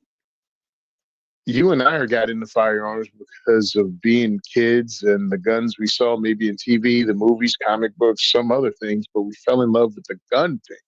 Like, regardless of the era, it was interesting. These guys fell in love with playing G.I. Joe, which is fine because there's room for everybody. But I think they thought, I don't know. I'm glad what the world they wanted didn't come into effect. Of everything being a Glock 19 and an AR-15, they just pushed it so hard. I think this is some of the pushback they're getting, that younger generations and even dudes who maybe were them realize it's just a thing, bro. You can have fun with it. It doesn't all have to be this one. If I'm not buying a firearm to protect home and hearth, if I don't have the best all-around semi-automatic firearm, there's no even use having a gun, because I heard some of that bull crap too. And I'm like, you can have fun with it, right, dog? I think Like, I hear what you're saying, and I'm thinking as you're saying it, as we're talking about stuff, I think there's a layer of it too that there's always been everybody, but the people that had the microphone, the people that were on the line, like the people using the internet, especially from like when I got on, well, in the 90s, I guess, but the internet kind of started in the 2000-ish, where the internet kind of went from AOL to the rest of the internet, but also from dial up to people getting on with faster connections and websites being useful instead of just like nothing. So that beginning part when the internet was kind of crude, I think it was your young computer savvy, like nerds basically, that were on the internet, using the internet and like being, using the internet as a recreation, where regular people or normal people, hunters, competition shooters, even CCW instructors for sure, like we're just not using the internet that much. And we're relying on, just stuff like basically like the websites, like for Smith & Wesson and for like the NRA and stuff, but they weren't like on there using socials. Then socials happened and we started to see people who like guns coming on. And then the diversity, to steal a phrase, of gun ownership became more apparent. And then there was, some amount of like, I don't know, time before everybody figured out like I'm going to call it the democratization of using the internet for gun stuff. Like people said, oh, I can put my gun stuff in there too. Like we don't have to wait in line, or like I don't have to be this tall to enter. Like everybody could just participate. And then once everybody participated, I think that's kind of where we're at, like at the end of everybody participating. Now we're all looking around. It's kind of like at a gun show, or pretty much like going to a gun show, where you come in and you look around and you go, okay, I've seen everything. Now I'm going to go back to the place because I got time. I'm going to go back now to where I want to go or whatever. And I think, we're at that time where people are just figuring out that they can be part of the internet and I can participate too. And hopefully we're seeing this kind of, it's not stable yet, but we're seeing people go, I'm looking for what I'm looking for and I ain't finding it. I'm going to add mine. I'm adding my 2 cents. I'm adding what I'm looking for. Or I found what I'm looking for, but I don't like what they're doing, so I'm going to add mine. For a minute there, we had, oh, I see looking for guns on the internet, but I don't see what I'm looking for, so I'm going to add mine. But that was all people that knew the internet. And that meant basically young dudes, because they were the ones who were getting hired to use the internet. So we knew how to put the internet together. In our spare time, we were talking about guns. So we're putting gun sites together. But it took a while for the internet to be easy and for everybody to be participatory with it. And then for those gun people to come together. And hopefully what we'll end up with going forward is a better internet where we figured out that we're not, like stuck with what we had. You know what I mean? Like what we had wasn't the norm. What we had just was the first people to use the internet. And it didn't represent our gun owners or anything. And it didn't represent shit except for who had, who was comfortable using the internet and who used guns. And then like those two circles had to whatever. And then boom. So that's why you got a bunch of like young dudes. And that's where like what you're saying, most of those guys didn't go to war. Or if they did, they came home from war and were now doing an IT job and, fell into that group, but they probably never went to war. And that's what they were looking at, is the people doing stuff with their guns. And then you can kind of look at, I think when I'm just talking shit right now, because it's not like I had this theory or nothing, I'm just talking shit. But as I'm developing it, I'm thinking, now you start thinking like 2009, 10, 12, and you start seeing the instructors go, I need to get in on this, because one, they're idiots. And two, they're only talking about rifles, right? And then you get a bunch of instructors in there, and then you get 20, and everybody goes, I'm scared, right? Everybody wasn't scared of 20. Everybody was scared of the riots, and everybody acts like there wasn't riots. All the protests that happened, pre-20 and then 20. Now everybody's scared. And now you've got instructors who know what's going on. You've got communities, and you've got areas of interest, I'll call it. Because let's say steel matches. That's something that they just never got together and made steel matches a thing. But holy moly, the world would be different if we use steel matches, because steel matches are funner than cardboard matches. I don't care what anybody says. But you know what I mean? Like we're right now, we're living in the internet that happened. We're not living in like the perfect world of like, if you took all gun owners and gave them all a computer and said, now here's how the internet works, go use it. We're not living in that, like everybody gets a sample. We're not sampling the whole gun world yet, which, I'm not saying it's a good or bad thing. I just think that, as I'm kind of ranting here, I think that's where we're at. And I don't know if that means anything or not, but I think that the who you're talking about, the LARPers, or the global war on terror LARPers specifically, because there's cowboy LARPers and other shit, right? But the global war on terror people, I think they just happen to be the ones who were also using the internet. I just know that because if I looked around, everybody was young and male. I mean, seriously. Oh yeah, 100%. Except for Nothing Fancy and what's his face, and I guess me, but Hickok. Yeah, Hickok and Nothing Fancy. Everybody else was young though. Everybody's like Eric's age and younger. Yep. And they were all pushing the same thing. And I'm like, bro, there are more firearms than just a Glock and an AR, right? Oh, nobody can shoot. Yeah. And they were that young dudes, if they were in. They just got out and were telling you how useless Beretta 92s were.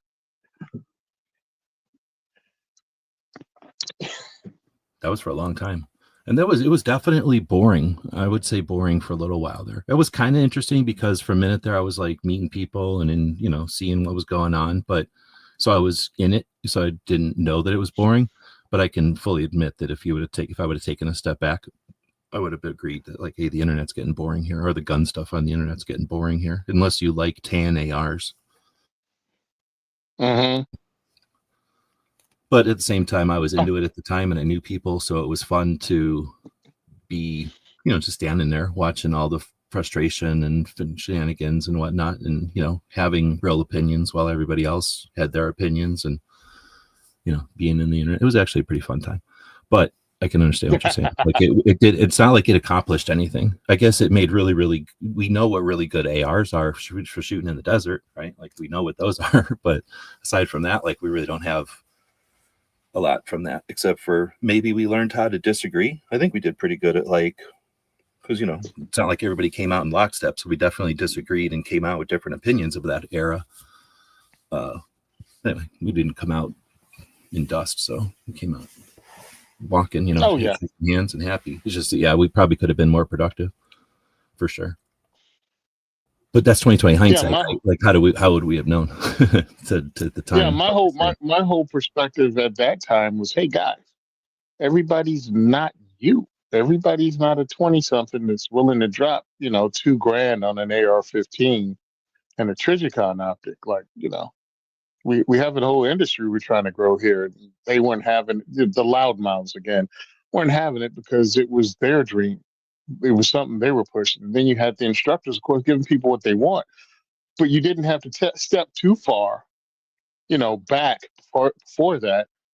They were still in the 1990s, late 90s. They were still people running classes on lever actions because people were still using them around the country, and they were still running revolver classes. They were still running pump shotgun classes. And then it just all went war on terror, and that's what people were teaching. And there was like a whole generation or more that had no clue about how to run a revolver.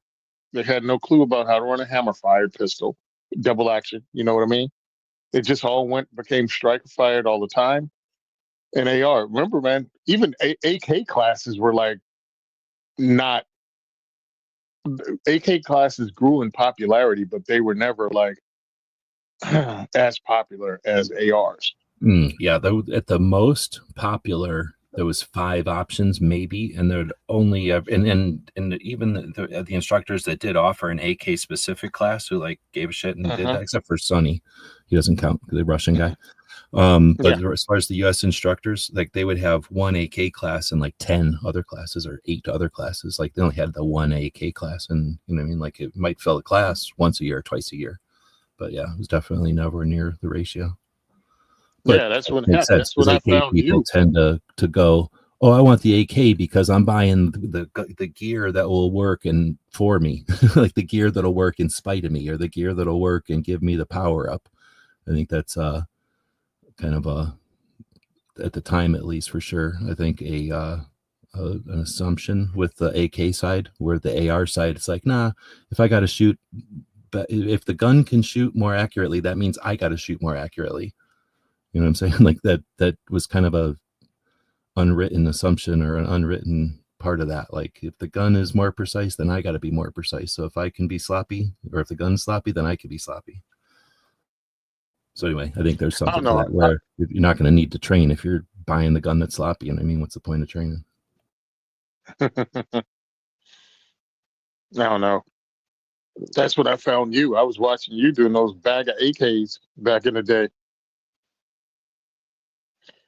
Well, taking them out, doing the bills. Normal or whatever, because I would train just to train, but I would also train with an AK in spite of whatever the theory was or whatever. But it was also theory because there wasn't that many people. I've been to as many AK classes as I think I could have reasonably gotten to, and that was like 6 or something. Like there wasn't that many. There might be some. I watched you. Who else? You, Haas, MC, Haas USMC, and I know what's his name was in there from Never Enough Ammo. I don't know if y'all ever went to classes, but at least he was willing to talk about something other than AR-15. And I like being a contrarian anyway. I really, it really annoys me when people just go in lockstep because that's what everyone else is doing. And also being tactically thrifty. Hey, AKs were less expensive. You could get the surplus gear and they would work on a lot of different things. As everybody was running around trying to spend as much money as they possibly could on, Frank, what was the name of the equipment people used back then? Was it still 511 and Frank? What was the tactical gear back then? Was it Back still? in the day, it would have been Eagle, and then like small companies, because it's always been like the riggers back in the day, the people that packed parachutes.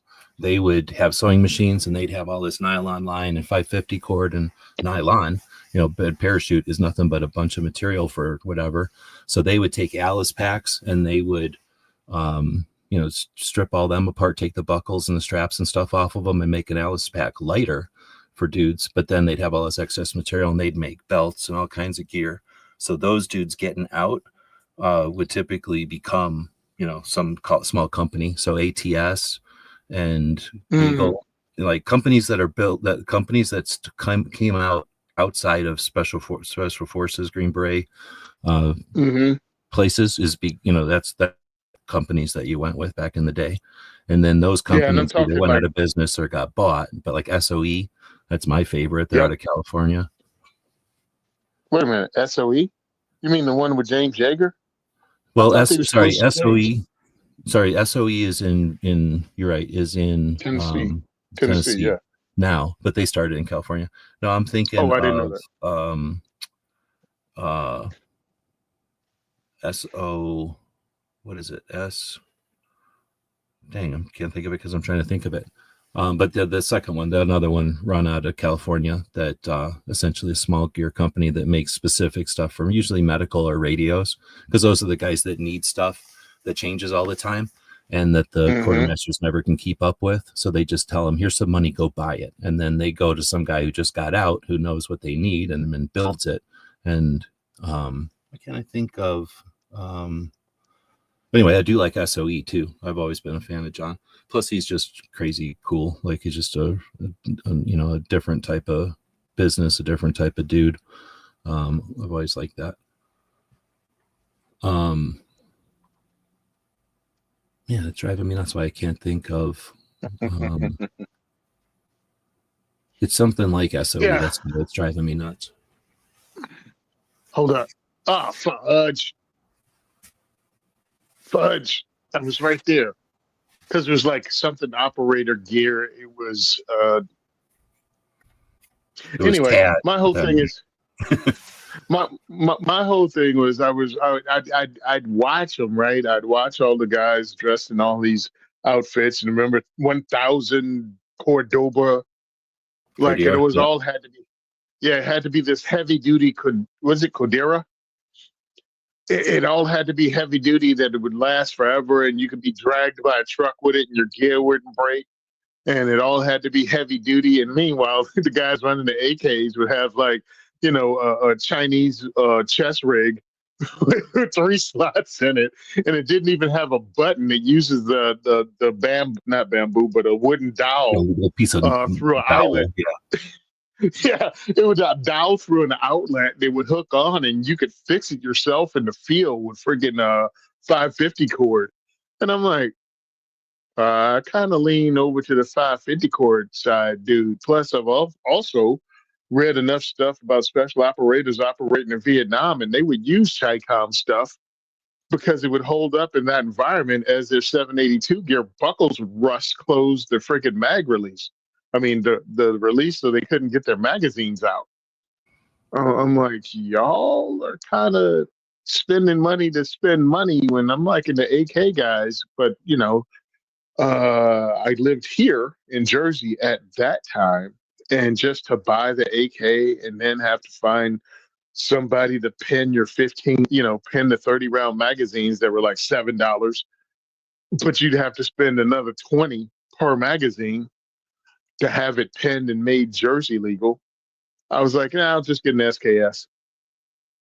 I'll get an SKS on the stripper clips, and I could put it in something and run it there, and get the little that butt cuff that they had with the SKS, and I could load 1, 2, 3, 4, maybe 6 or 8 stripper clips. I have freaking 60 rounds on my SKS of 7.62 and a sling, and I'm good.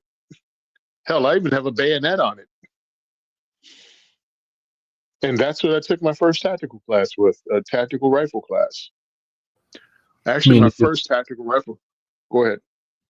Well, I'm cutting off your rant there, but more like a tangent, I guess. But Yeah, go ahead. you're not talking a class, because a class you're going to be operating the thing a bunch. But if you're just talking like I'm going to go out shooting, or I'm going to go out hunting or camping or hiking or something, and I just want to bring a rifle with me, that's where you're getting back to your kind of where you kind of started from back in when we were Oh no, talking earlier.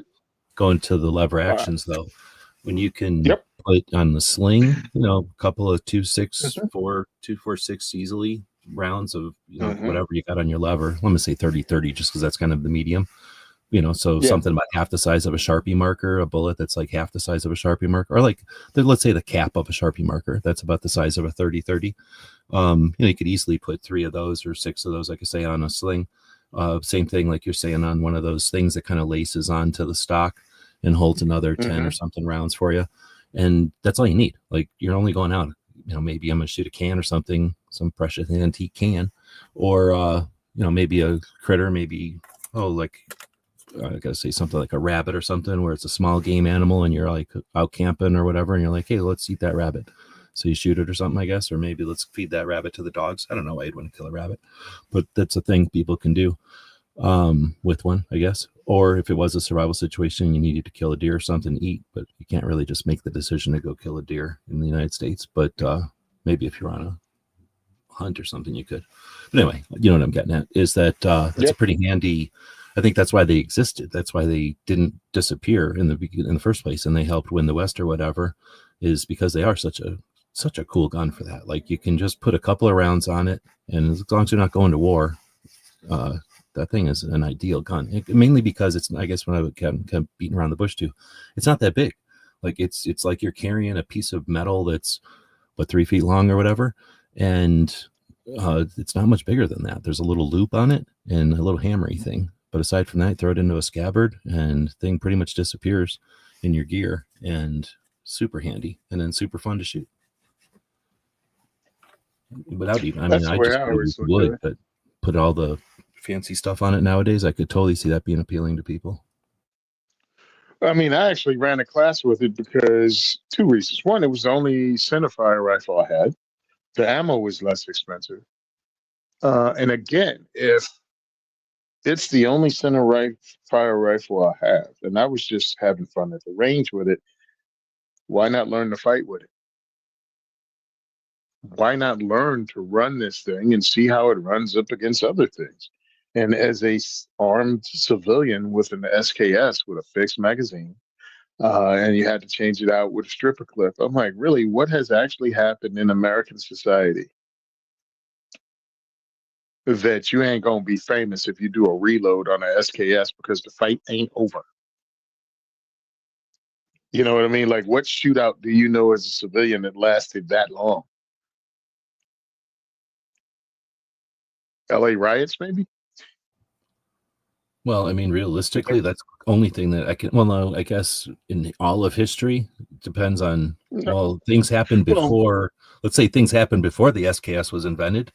That if the SKS would have had been invented, maybe they wouldn't have happened. But that's talking shit out of my ass or but whatever. yeah, you know what I'm talking about, right? Like a semi-automatic 10-shot intermediate cartridge. I'm like, bro, other than the Battle of Athens, No, so which that's I think before they might too. have had. No, that would have been Yeah, right at the same time though. But yeah, yeah. I mean, other than that, like, when in American society? So I'm like, all right, I took a class with it. I learned that no, for that first 10 rounds, you're straight. You're running neck and neck with an AR-15 with a 30-round magazine. It's the reload that gets you. But it takes longer. It's less smooth, but you on fight a with what you got. rifle though, like there's no world where a reload on a rifle, uh, you have to like duck around a corner and reload and come back out shooting. That's movie shit. Yeah. In real Yep. life, unless, I mean, I can't even imagine some weird circumstance where you're stuck in an alley in a weird doorway or something, and now, like you're frustrated. But anyway, there's very few times I can imagine where you'd have to worry about your reload time on a rifle. Most of the time with a rifle, you're the one in, with the time frame. You're the one deciding when you're going to come out and shoot the thing or not. Yeah, I mean that's Not reacting with it. watching the Ass podcast, doing the show with that I did. Self-Defense Gun Stories. Still an awesome podcast you should listen to if you hear it. Because I think Rob did 7 years worth of stories we did on that show. The very few times a long gun was actually used, nobody emptied it. You know what I mean? No one did a mag dump with a long gun, regardless of the capacity, be it 5 rounds of shotgun shells or a lever action that held 5. There's not one. It was like boom, and fight's over. It's like I don't know anybody that emptied a double barrel, Loomer. It's like that thing speaks, and no one wants to be in the room anymore. The fight leaves the room instantaneously with a long gun, but it was still worth it to me to take the class because 1, it was fun. 2, it let me know, again, you learn to run the gun. And I wasn't that much behind the 8 ball with the other few guys in the class that were running AR-15s with red dots. I was the only one running iron sights, and we're still good. So anyway, I don't even know why I went there, but I find it interesting. I think it was because we were talking about AKs and the difference mentally between the dudes that ran ARs at that time, and they all had the latest and greatest. And then the guys that ran AKs and SKSs, they had like surplus stuff from all over the world, and they were running the class, and it would work. And then this They one both came to the arena of like, let's have this theoretical situation where you need to be armed at the rifle level or whatever. But I think it's the mindset of let's see what's necessary to accomplish it, or let's see how it can be done, or let's see how to do it economically, like all these different solutions versus how do I apply the newest and latest gear to this scenario? Because that was, I think, an element of those guys too, is that the latest and greatest gear was being honed or come into market, or being what's the word, like becoming it existed, but the guys that were doing stuff in the global war on terror were figuring out what worked and what didn't. So I guess it was being evaluated, maybe that's what I said, so that you could be over here in the United States and know that like they're buying stuff from the same sources we are, but they're evaluating it. So now we can tell what's the best stuff based on what they tell us. So now, what should I buy? Listen to what they say, go to the store and buy it. And then it was also a level of, I'm going to find out first so that I can get it, because there's almost definitely a limited supply of it. And as soon as it becomes known, there's definitely a limited supply if it's unobtainable. So there was a level of like, I got to get it first. And like, that's always, well, not always, but I think that a lot of times in, just capitalism or whatever, just people in general, like, right, we want to have the coolest shit. And as soon as we figure out you got to know stuff to get the coolest shit, then that becomes part of the game or whatever. Like, part of the, just like getting a Cabbage Patch Kid or something that one Christmas, it became part of it, is to like, oh, I'm going to get the one of the few, whatever. I want to say BCM, but you could pretty much, well, even BCMs, I think if you didn't jump on them, they'd sell out. They only had so many. But yeah, that led to people like Daniel Defense saying, okay, people want high end and that this is high end, so then we'll give them quantity of this instead of like limited edition when we have it type of shit. And on the flip side, you had the people that were running around with the SKSs, the AKs, the Mosin, the Gants, going, yeah, we can still do most of that crap with this, and you guys are nuts. Oh yeah, definitely. And that was a part of it too, right? Like, oh, we spent $15 on this. I love that fact of it. Like, oh, I could spend $40 and do exactly what you're doing. In fact, probably more, because I'm throwing 7.62 by 54R down there, and you're throwing 5.56. Yeah. It's like, that's great, man. That's a great Glock, because not only did you have to have the Glock, again, this is time frame specific, which again, this stuff is now coming back. We've been around long enough for it to be like the cutting edge and the thing to do, to it going away, to now it's coming back and being cool again. And we watched whole companies form to take your Glock from stock, which was great up until then. And then the guys in the special forces and stuff started coming back from global war terror and go, oh, you need this stuff done to your Glock, and you need stippling and undercuts. And that whole cottage industry came about. And you still know some of the names like Agency and I don't. I can only think of agency right now, but there were a lot of other ones that came around to all of a sudden turn your Glock that was reasonably priced into a $1,200 to $1,500 pistol that was a must-have. And those of us on the other side was like, they selling CZ 85, 87. You can buy Tokarev, right? It's like, guys, it's not the same. No, it's not the same, but I can shoot a heck of a lot more rounds because I can get a heck of a lot more rounds. And it was just a fun time, I think, to be in firearms and to be a contrarian and buy the less expensive surplus gun that did work well. It only got when you started lying to yourself, totally going, it's just as good as a sniper's. No, it's not just as good. It's an inexpensive alternative that'll do you well as an armed civilian. But the other stuff is cool too. It's just way too expensive for my taste, and I can't justify it. But man, I can have fun with this Mosin. So I'm going to change topics because we've got a couple Sure. of questions. So New York Outcast asked earlier, what's the best American gun manufacturer? Do we have a best overall? And then he added biggest positive history supporting Second Amendment. So a gun company that's the biggest that has a positive history of supporting the Second Amendment. And then do we have an overall best? I think probably you could say Colt, but then they got bought, so they're gone. But I think Colt would probably be one of those companies that, like, just a regular person, you could say, hey, what's a gun company? They would say Colt, right? I don't know if Smith & Wesson is quite that household name or not. I don't think Ruger's like a household name.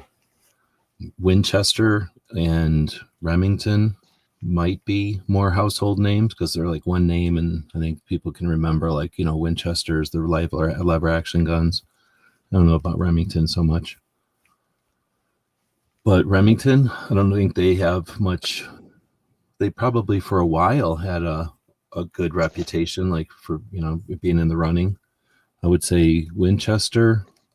I don't know if they were ever, for a long time back in the olden days, they probably had the running for, they probably were the number one manufacturer, I would guess. But I don't know. I don't think it would be Smith & Wesson. Go ahead.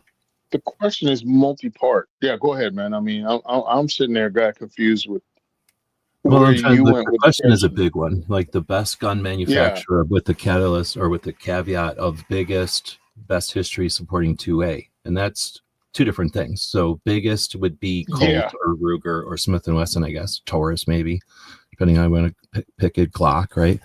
But supporting I'm going to say Glock. Shit. I'm going to go ahead and say Glock. But a gun manufacturer, I said an American gun manufacturer, so can't count Glock.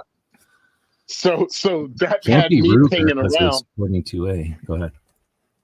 Yeah, it had me pinging around because you put all that. And it's like, supporting 2A. So that threw out Ruger. That threw out Smith. All right. Remington, they threw themselves out and they were too big. So I'm like, all the big companies aren't really 2A supporters because they had stockholders they appeased and they didn't want to go too far and all that bull crap. So I really came back to what I know because I've worked with him. And I'll tell you right now, Henry Repeating Arms out of Bayonne, New Jersey is a pro 2A company. Always were because it's ran by one dude, Anthony Impreviato or whatever. I can't pronounce his last name because I can't pull it out right now. But he is 100% pro 2A, pro troop, pro American. That's what I'm going with. And he has, revolvers, he has rimfires, he has semi-autos, he has bolt action. He has magazine fed now. He has PCCs.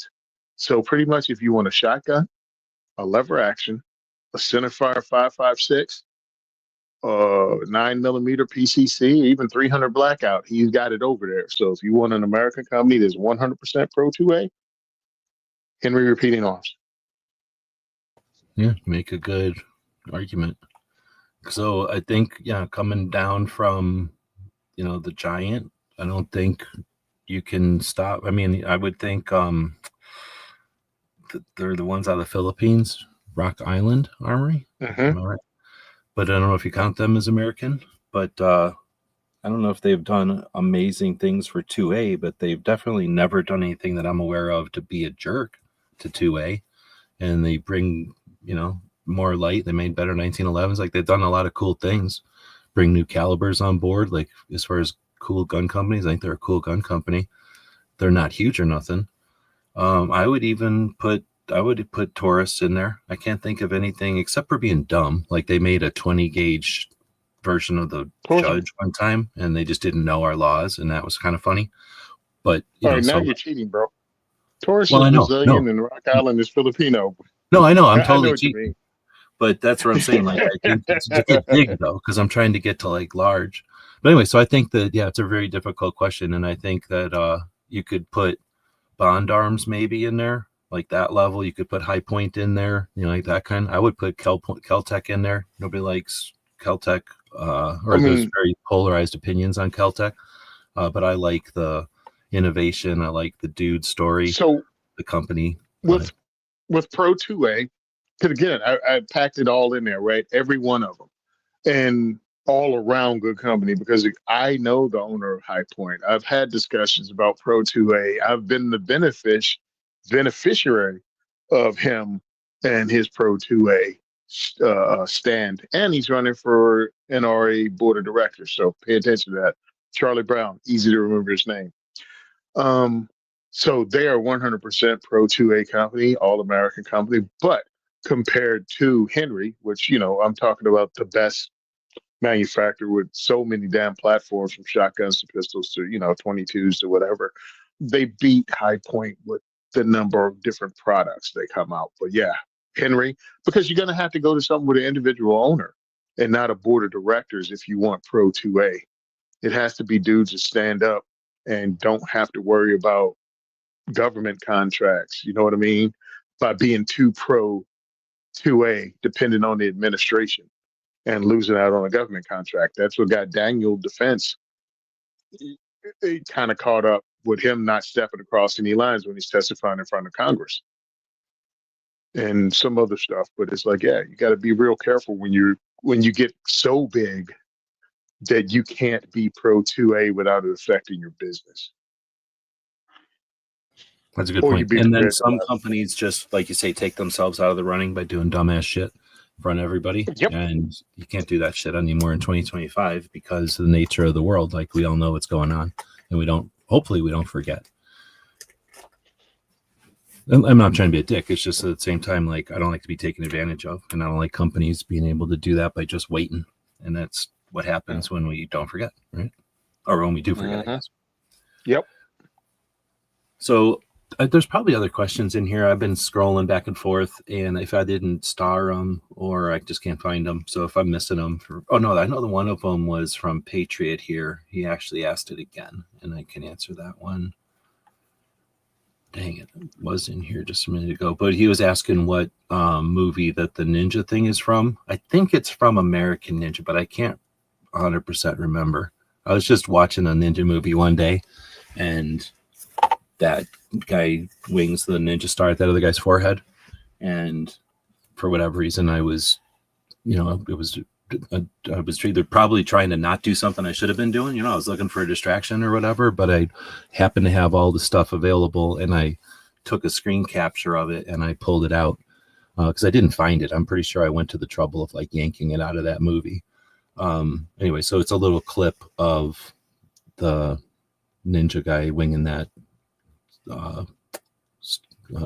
ninja star.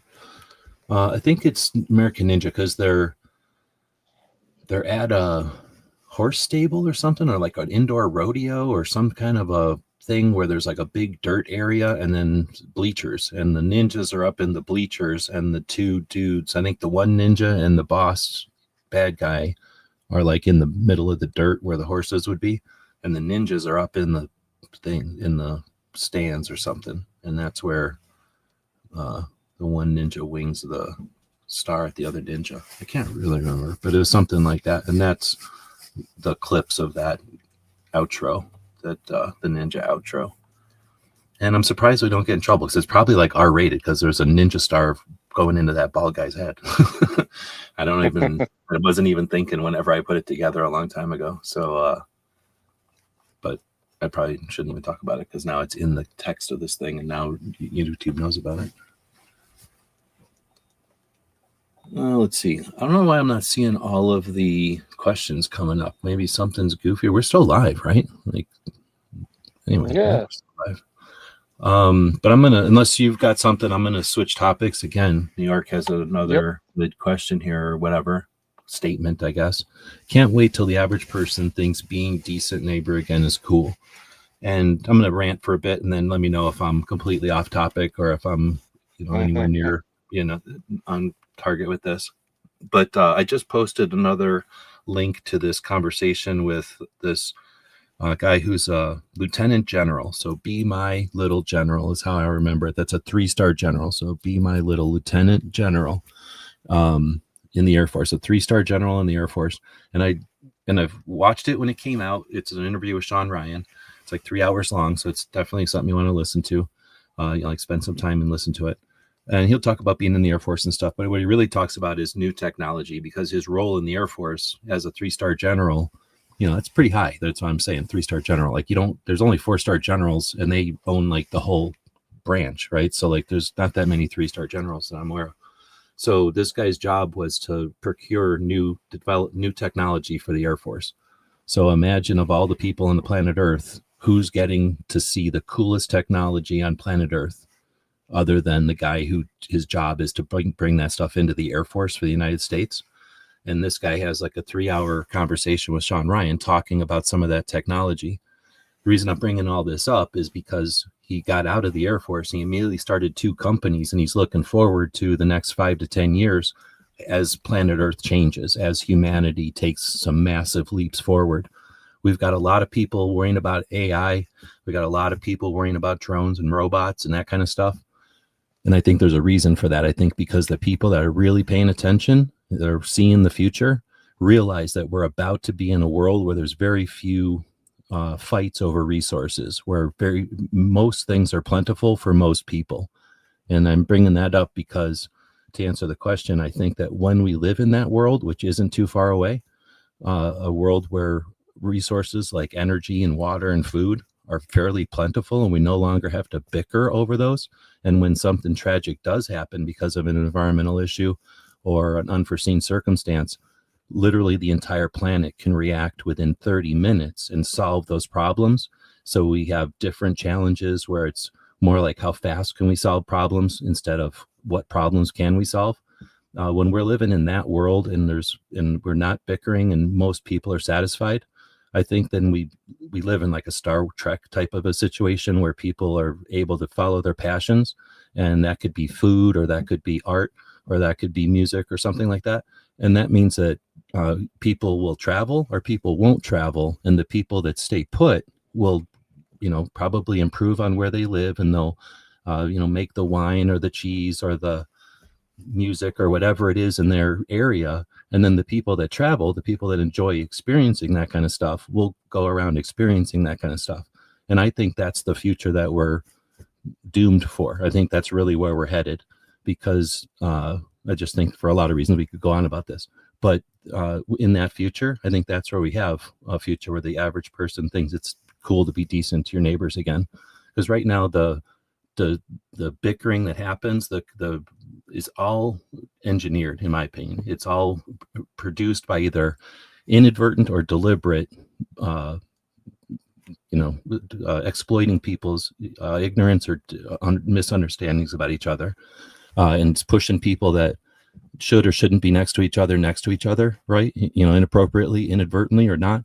And once you get into a time when there's less need for pushing on borders from wars and that kind of shit, and everybody's fed, everybody's got, is taken care of when an emergency happens, then we have a different world where people can start to appreciate each other. So again, I might be delusional, but go watch that 3-hour video and let me know if I'm crazy or not. But I think that I think that we're almost guaranteed to have a future where we're looking at a time when people do appreciate being decent to each other and start to, appreciate that.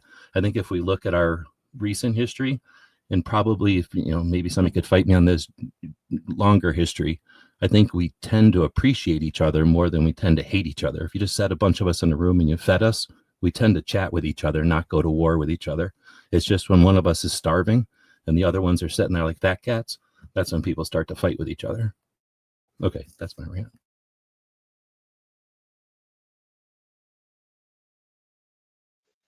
Not really guns. All right. So, no, but it's human nature, right?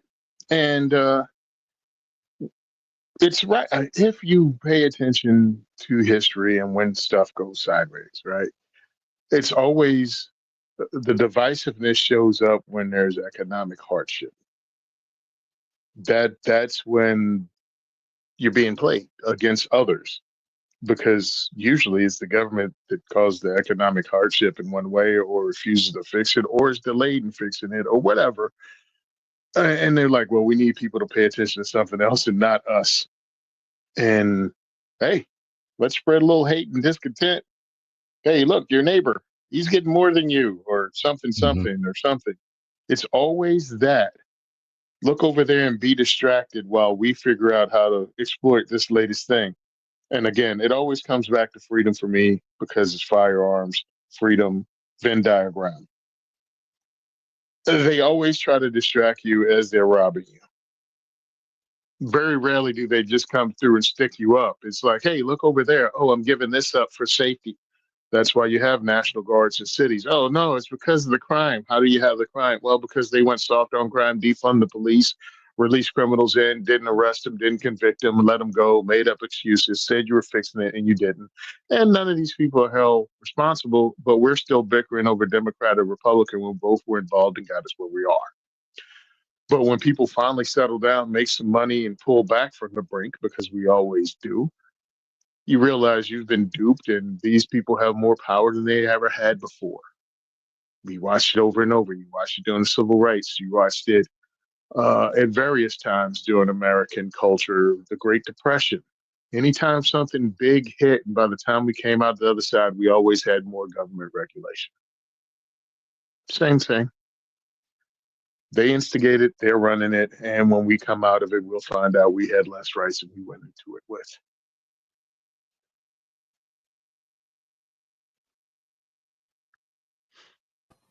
Okay, now it's getting into food. So I don't know what's going on. I know that we had some weirdness. Let me put that. I'm scared to put this one up now. I think it's only showing the good stuff. So we had somebody spamming over there. Thanks, Ozzy, for helping clean that up. But I'm not seeing the comments. So I guess they must have stopped showing up over here. And I guess I could probably restart my browser, but I just don't feel like it. So, because I guess I'm just not going to be able to pull them up on the screen. But Patriot is saying I'm totally civil until somebody puts green peppers on pizza. So, and then Foss is saying Ninja clip is from Enter the Ninja. Thank you. So, green peppers on pizza. Do you have a preference? Do you have or I should say a position on this one? Well, green peppers on pizza is no problem because I grew up with Pizza Hut, and the Pizza Hut Supreme has green peppers on it. The Pizza Hut Supreme pizza had green peppers on it, so I grew up with that. Didn't understand there were food rules based on pizza. Never heard of pineapple pizza before, pineapple and ham. But I went from Pizza Hut, understand where I'm from. I'm from the country in Virginia, 70s, 80s, before food was everywhere, right? Before ethnic foods were everywhere. So Pizza Hut was exotic. Laugh if you want, but that's how the world was.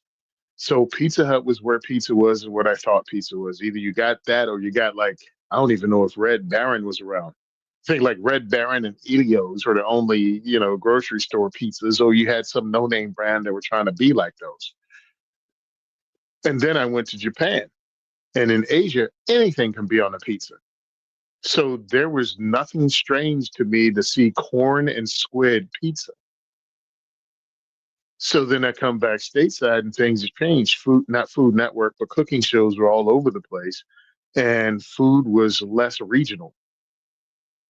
And people were coming up with bullcrap food rules. Well, I never bought any of that because of the exposure I had. So when it comes to pizza, anything that you can put on flatbread becomes a pizza, and I'm good with it.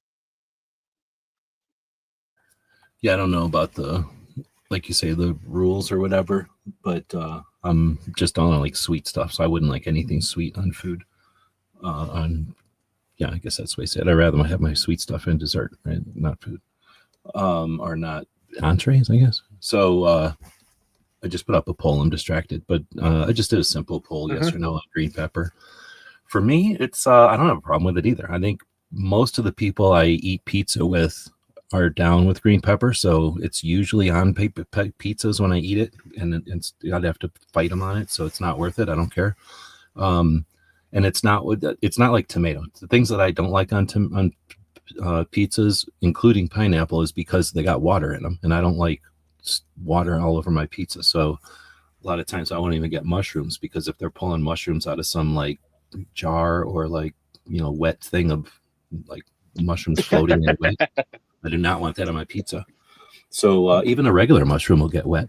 So I'm usually the onions and green peppers type of stuff, because they'll just get hot and they're just they incorporate into there. They taste good on there. Right? They're appropriate, I think. So yeah, I'm definitely positive, but I don't think they're necessary. Like I'll eat a pizza without them. I don't have to have them on there. But I haven't heard too much, except for people that are allergic, because there are people that are allergic to that kind of stuff. Except for that, I haven't seen too many fights about the green pepper. It's usually about pineapple or anchovies, I guess.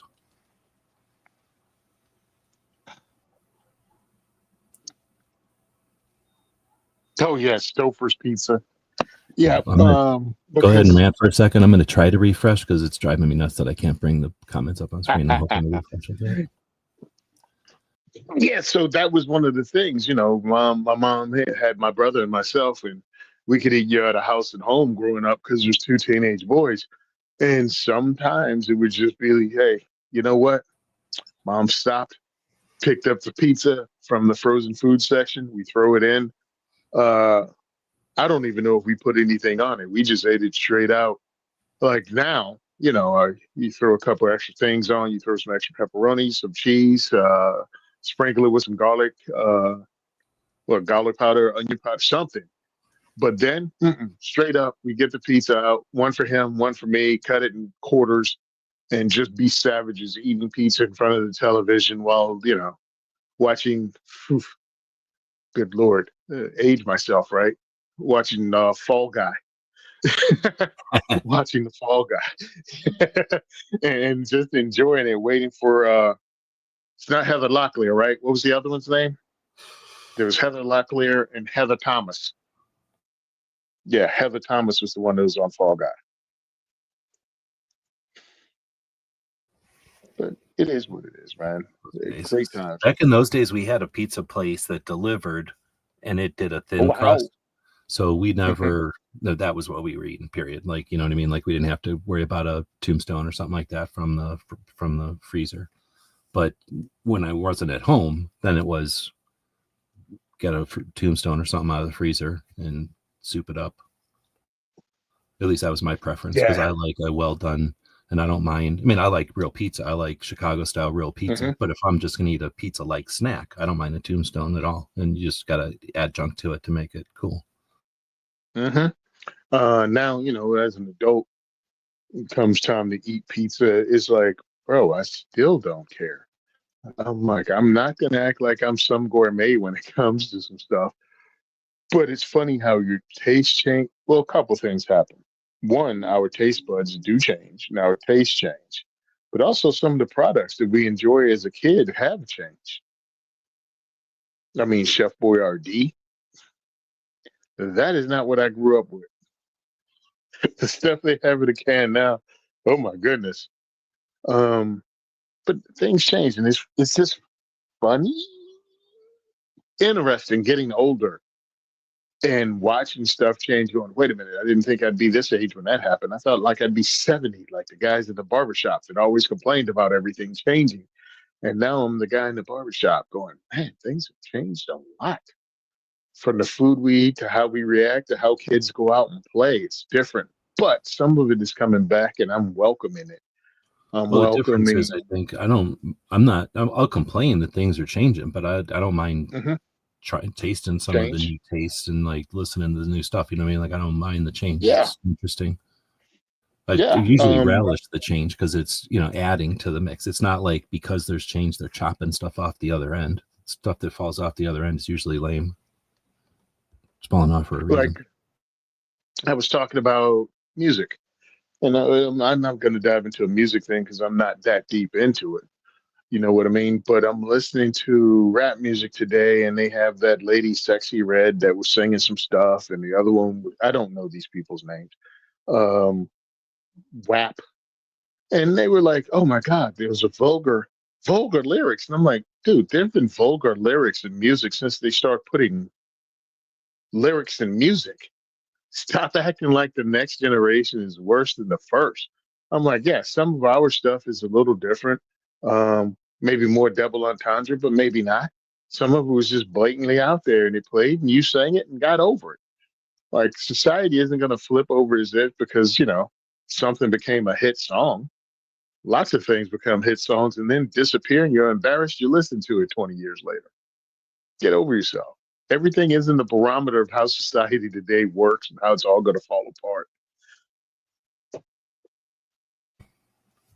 And it is fun to watch you grow and change, or at least it should be. You shouldn't sit down. You shouldn't sit around humbugging with a frown on your face. I'm like, dude, we're living longer. We're having more options. We're meeting. We can meet more and different people. We can learn and see different things. Can you imagine just when you fall down a rabbit hole in YouTube, right? You're just minding your business, lazy ass day, having a cup of coffee, drinking a warm milk, whatever the heck you do, and you fall down a YouTube rabbit hole of information. 30 years ago, you know how much groundwork you'd have to do just to learn the shit you learned in the hour and a half of mind numbing effing off that you did? The libraries and the microfiche you have to go through to learn what you learned. It's amazing, dude. This technology can and is a plus. There are downsides to everything. I mean, hell, learning to ride a bike is a lot of fun, but you can ride out in traffic, get hit by a car, so you have to take precautions. You don't go, bikes are dangerous and no one should get on one. Just learn to ride the effing bike in the environment you're in. Learn to use the information in the environment you're in and use precautions. And sometimes you got to learn it. You got to learn to fall off a bike, get the hell back up and go, all right, learn from that one. And that's what's happening with the technology. And sometimes, you got to check yourself and stop poo-pooing everything.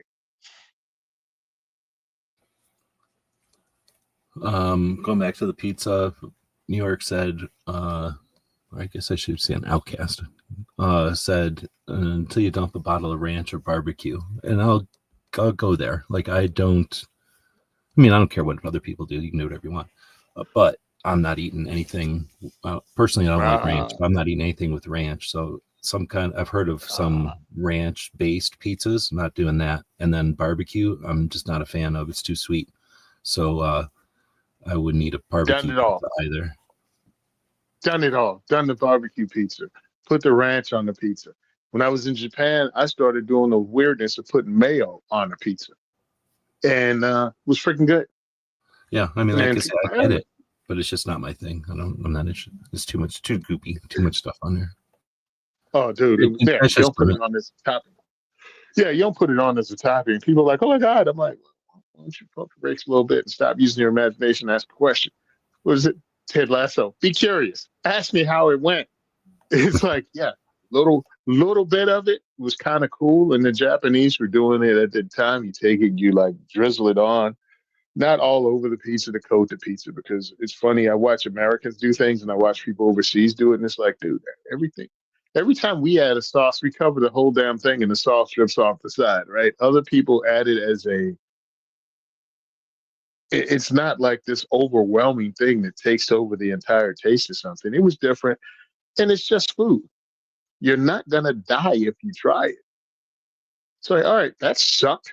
I thought it might suck, but man, it really sucked. I mean, the first time they cracked open a sea urchin, I went, seriously? This is not a bet? Y'all are going to eat that? Okay. Yeah, it was horrible. It was horrible. You know how horrible you think a sea urchin would be? Because this thing has it's a porcupine of the sea. Yeah. Well, but the inside of it, I'm guessing, I'm trying to remember which one is the sea urchin, I guess, because there's the little eggs or whatever. When I remember I'm eating sushi, I like the eggs, but I guess that's not from the Uh, sea urchin. yeah, I don't think so, but I don't know. I tried every sushi someone put in front of me when I was over there, and I don't know the name of it all because again, I was dealing with Japanese, not a Japanese. Excuse me. I mean, here in America, it's a Chinese restaurant, pretend to be Japanese. But they were using the names they used in Japan, so it was all new to me. It wasn't something they translated. You know what I mean? Nobody had a California roll when I was there. Yeah, exactly. Nothing was called a California roll. So I learned, excuse me, I tried it there and decided I don't like it. And this is where the place was where you actually had to go to school to be a sushi chef. It wasn't, Tim from the back at the ShopRite grocery store that he taught to do it. So I learned on an island where everything was fresh and everything was done correctly, air quotes, because that was their society and their food. And I decided I didn't like it. I don't find the need to come here, pay through the nose for it, and still go, yeah, I still don't like it. You know what I mean? Like I've tried it, gave it a chance. If you want to try it, try it. But hey, Tony, want to go to a sushi restaurant? All of a sudden, I sound like a freaking 10-year-old. They got chicken fingers there? It's like, we can go, but the brother don't want sushi. Do they have anything else? Do they have a heating element in the back? Because I'll bring cornmeal and y'all can do sushi and I'm going to make something southern. Well, the nice thing is, like I guess some places are probably like real sticklers and like, oh, we only have sushi on the menu, but most of them have like and Japanese food, you know what I mean? Like, or sometimes other foods as well, but they know that not everybody's going to go there is going to want to eat the same thing. Ozzy's with you. I can't bring any comments up again. It turns out I refreshed and I was able to bring up this one that I wanted from Foss, but then I only got that one and Outcast saying that's cool, but it's they're saying they don't want to eat the bait. Yeah. Go ahead. I said the bait ain't for me unless again you dip it in cornmeal and fry the hell out of it. And then all right, cool. I'm down with the bait. I grew up with the bait. We cooked it all the way through. I like the concept of rolling up rice with stuff in it. Like that, I'm down with. So all the stuff that's like avocado and cucumbers and just mixing, chopping up some stuff and having interesting textures and flavors and stuff. Great. The part about eating the fish raw, I'm not afraid of it as much as I'm apprehensive about. In theory, it's a great idea. I like the idea of like, like somebody going to the ocean and grabbing a big fat tuna, right? Ethically, and grabbing a good one and not someone that's gross, that's like about to, what I'm saying? Like a good one, an ethically caught good one. And then they bring it to shore with their like yellow clothes on or whatever. And they cut a big chunk out of it with a sword. And then somebody like you said, like an artisan, like cuts out the chunk, the perfect flavor. And they bring that to us on some kind of plank, and we're like, hell yeah, let's eat that. But what am I getting at the place on Broadway? Like, I don't know. What am I getting at that place in Vegas? Like, I don't know. Probably whatever was the cheapest somewhere along the line somewhere. You know what I mean? So that part of the raw fruit, I'm not into so much. Quit being a wuss and eat the freaking fresh lobster off the food truck at SHOT Show Media Day in the middle of the desert. Loser. I turned around and went, hey, I'm stupid, but I ain't that stupid. How you got a fresh lobster truck in the middle of the desert at 9:00 in the morning at SHOT Show? No. So I've eaten it, but I try to eat it at places where I'm pretty sure it's like they're, I'm paying a lot for it for a reason because they're making sure it's all as fancy as can be for people that care. So I've tried it, but like I say, I can also understand completely people that don't want to eat it. All I'm thinking is I'm getting a sick fish from Petco. Got a fish don't swim around a lot. Yeah, all right, I'll buy that one. It's half price. Yeah, I'll take it. We're going to the desert, buddy. Hop in. But then the other thing is like, had you ever gone to, I always talk about it whenever we get on this topic of sushi for any length of time, but there was a place called Todai, I think it was Todai. So I call it Todai, Mhm. And it was a buffet, and it was in Vegas, and it was south of where the SHOT Show is at, over by, I think it's ARIA area or something casino now. And it used to be though by Hard Rock. But anyway, it was in this little mall. Hard Rock used to have like this shopping mall behind it, and in the shopping mall right by the street was this buffet, sushi buffet. And you'd walk in, and the first part was like a bowl of the chopped up sushi. So if you like just plain raw fish chunks, like there you go. And you had little what's that called, seaweed, you could wrap it in yourself or whatever. Mhm. And then you could Mhm. go to get, there would be 2 or 3 dudes making sushis, and they would have like plates of 12 or like 2 rolls chopped up in front of them, and as soon as it got down to like 1 or 2 slices, they'd make 2 more rolls. So there was always fresh rolls of like going from the left to the right or whatever, going from like the basic ones where there's just meat in there to the ones that are just like chopped up spicy meat, and then it gets where it's like fancier and then the super elaborate ones. And they had stuff like raw bacon, so I have eaten the raw bacon one before, just to say I've done it. But I also get sick in my life, so I'm not saying it was a great idea. So anyway, that was my favorite place because it had a ton of variety of just, and you could, like a normal sushi place, you're going to go broke if you try to eat one of everything on the menu. At this place, you'd pay $30 or whatever, and you could eat one of everything on the menu if you could keep them all down, right? So that was my favorite place ever. And then you'd go, I should say, from the sushi though, you would get into then Japanese food, and then a bunch of soups, and then Chinese food. And then the best part ever was that the whole back of the buffet was tiny little desserts, sushi-like desserts, but all kinds of like just too many desserts. And that was the best part. But anyway, that place was great because no matter who was going, it was a little pricey if you were just going there to eat Chinese food, I guess. But for anybody else, like that $30 buffet, you could find something you like. And then the fresh fruits and stuff were insanely good. So anyway, if you've never been to that place, that was my favorite place to eat sushi because I'm pretty sure like that had the best fish in Vegas, just because so many people went there that they had to be discriminating. Like they would have never, that many people wouldn't have been there.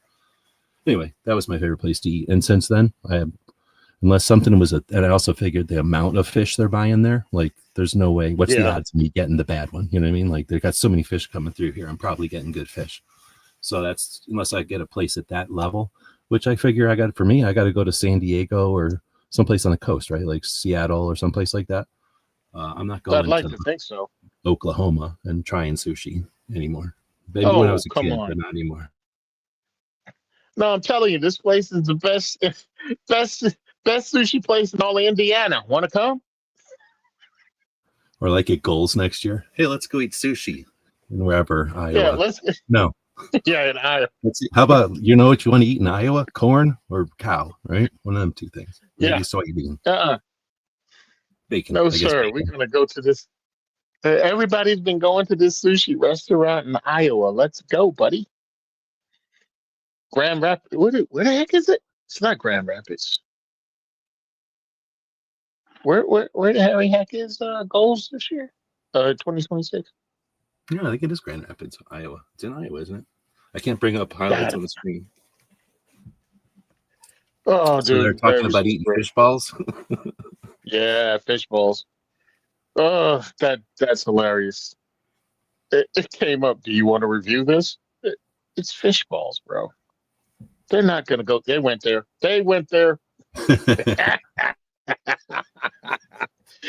Oh, these are my people. So I got to mention this one, though. It's the whole reason I refreshed earlier. So Foss says his daughter's in kindergarten and drew a picture of a gingerbread man ninja fighting cat ninjas. She knows what's up. I think that's hilarious. Heck yeah. It would be an excellent picture. That's the kind of thing you throw into the AI and get a video of. 100%. So, did you see the AI pictures I posted, the photo shoot that I did last weekend? Wait, no.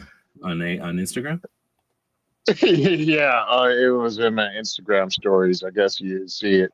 What happened is one of the ladies, Valentina, she started something called Naturally Armed, and she brings females together and introduces them to firearms. Well, she decided that she wanted to do a calendar, a Second Amendment calendar using the diverse people that she's met while in her last, 1 year of doing this whole thing. So we got together at Liberty Safes of New Jersey, and we had the photo shoot. One of them, I wore my cowboy hat because I've been wearing my cowboy hat since I got it for two reasons. One, it's fun, and two, it annoys my wife. And we took a picture on top of the safe, and then I went into AI on my Google machine, and it did it in three different styles, and it was just hilarious. One of them is almost like GI Joes, you know what I mean, like GI Joe dolls, the new ones with the like elbows that bend and everything, and another was like a Japanese anime drawing, and still a third was them like doing a modern art masterpiece. Like it looked like brushstrokes and stuff. But it was pretty cool, and I threw it into a video. And I've been using AI and telling my stories and doing stuff only because it looked different. No, okay. So I don't go on. I don't have it on my phone because every time I put it on my phone, I end up sitting there looking at it too much. So I could keep taking it off my phone. But then, like you and a couple other people is who I chat with on Instagram. And then what happens if it's on my phone is I forget to go on at all. Like I don't, I'm doing other stuff on my computer. So I didn't even see them. They're in your circles up top though. So I'm trying to get it to pause. I'm rusty at it, but I'm bringing it back up on the screen here. No, that's pretty cool. So which AI are you using? Sorry, I was listening, but I was using the edits on Google when you go into your Google pictures on the phone. That's the edit I was using, and it allows you to pull it up and apply it. So I applied it with the pics, and it was cool. I think it's now, my is it second legal for story. you to get this AI picture in New Jersey? Sorry. I don't know. I didn't bother asking because you never know. Um, but it's in my second story right now. It's one of the cartoons that was done, and it looks almost right until you realize it gave you two pistol grips on your AR-15. And I think the scope is growing out of my back, but it tried. It tried. Um, I Oh, I I see what did you're a saying. post. Yeah. Yeah, I did a post from my diversity shoot, and I pulled some photos into that, and that's in my I guess in the main body in my reels. And I decided to add, what was that? I was just going to say, like, I don't know what's going on with the grip. You're right. But you could just be holding on to something else and it's just over anyway. But I mean, this scope is just a, like a,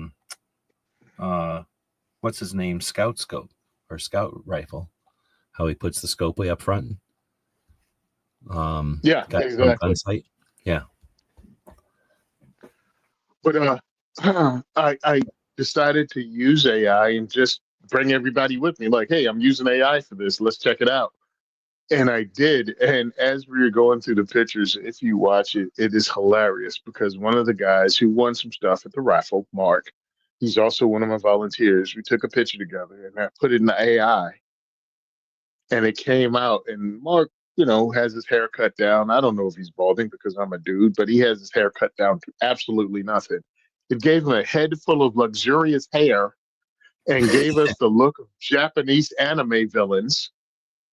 And I was like, okay, that was weird. Let me put the picture in again and see what comes out. And it made him look like a Buddy Ebsen. You're old enough to remember him. It's time to schedule your prostate. It looked like Buddy Ebsen and made me look like an even more evil Japanese villain. And then I did it the third time and just turned him into a woman. Oh, I'm damn. like, okay, I'll quit now. You changed his gender. I'm leaving it alone. You're doing it differently. I almost never take a picture and put it to AI. I always just tell an AI, like, I describe something to it, and then it comes up out of nowhere with the item. So, yeah, you're playing with sort of like realm I just haven't done, I guess, for whatever reason. I just haven't ever done that. So that sounds interesting. The variations coming out of that.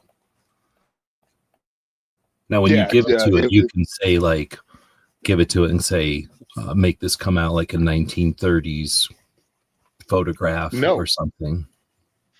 didn't do anything, didn't request anything, just Oh, gave it the picture, say edit it and send it into it, and it will put out a picture, and I'll either save it or go regenerate it again, and it'll regenerate another picture.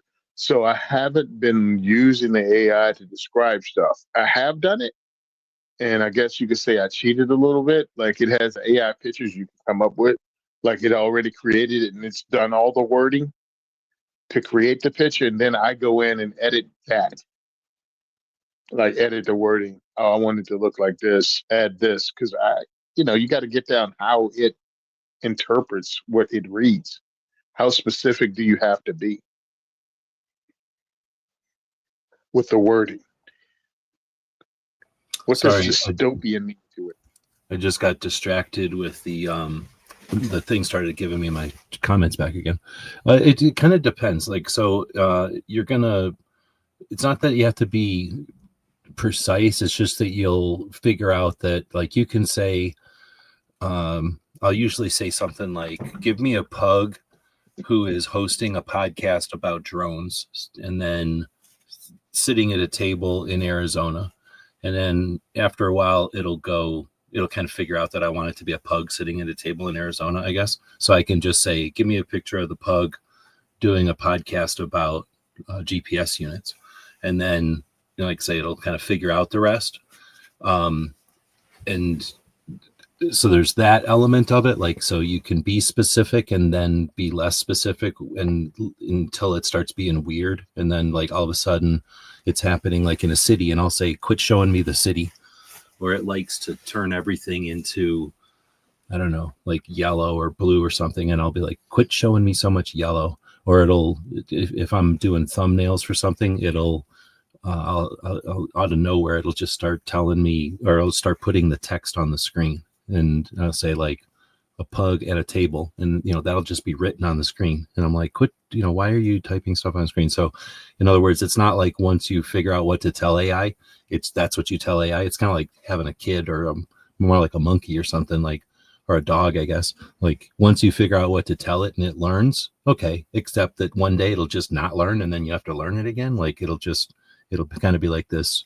You just have to be ready for the time when it decides to forget stuff, because it's a little bit like almost natural that way, or almost a little bit broken that way.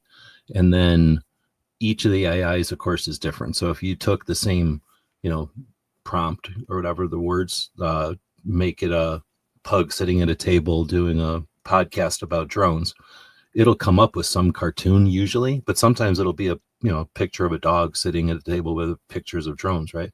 And then sometimes it'll be like you're saying, like a anime or something, like design or flair to it or something. And that'll be like, you'll take it to one AI, the next AI, the next AI. And that's because of what they got learned from, or what they were, I don't know, I guess it's called learned from, like what they were given, what they were fed, what the images they were fed. If they were fed a bunch of animation or anime, then the stuff that they're going to produce is probably going to be more looking like anime. If they were fed a bunch of newspaper comics, the stuff that they produce is going to look more like newspaper comics. And that's kind of the reason that you would use more than one when you're creating, just so that you can kind of get a flavor or an idea of which ones are doing which, but also just the variety, because that they're all going to be different. So if you ask the same thing to three of them, and then what happens is you figure out, this one came out better. Like this one has a shirt that has the American flag on it, right? Like what you were just, I guess I'm still looking at it, but how your one came out with and you never thought of that. Like it just came up with that. So you might adapt your next prompt to say, and he's wearing a shirt that has American flag on. You know what I mean? So like I kind of say, I guess I'm saying that like sometimes the prompts will inadvertently or whatever, like I'll find things that the prompt just came up with out of thin air that I want to start using. So then I'll create a longer prompt. So anyway, I guess the short answer is, the more specific you can be, generally the better results you're going to get. But then of course, like a lot of things, except not always. And that's where I probably spend too much time trying to say the not always part. But it is an effort and futility to some extent. It's fun and it's interesting, but whatever you do today, coming up with prompts, 2-3 months from now will be different. So unless you do stuff with AI all the time, then just play. It'll be different or easier probably, but just you'll get better results, different results in a few months from now. How it is. These things are just changing so much right now. or they'll come up with something that like has levers or knobs on it or something, so that we don't have to be at the whim of it.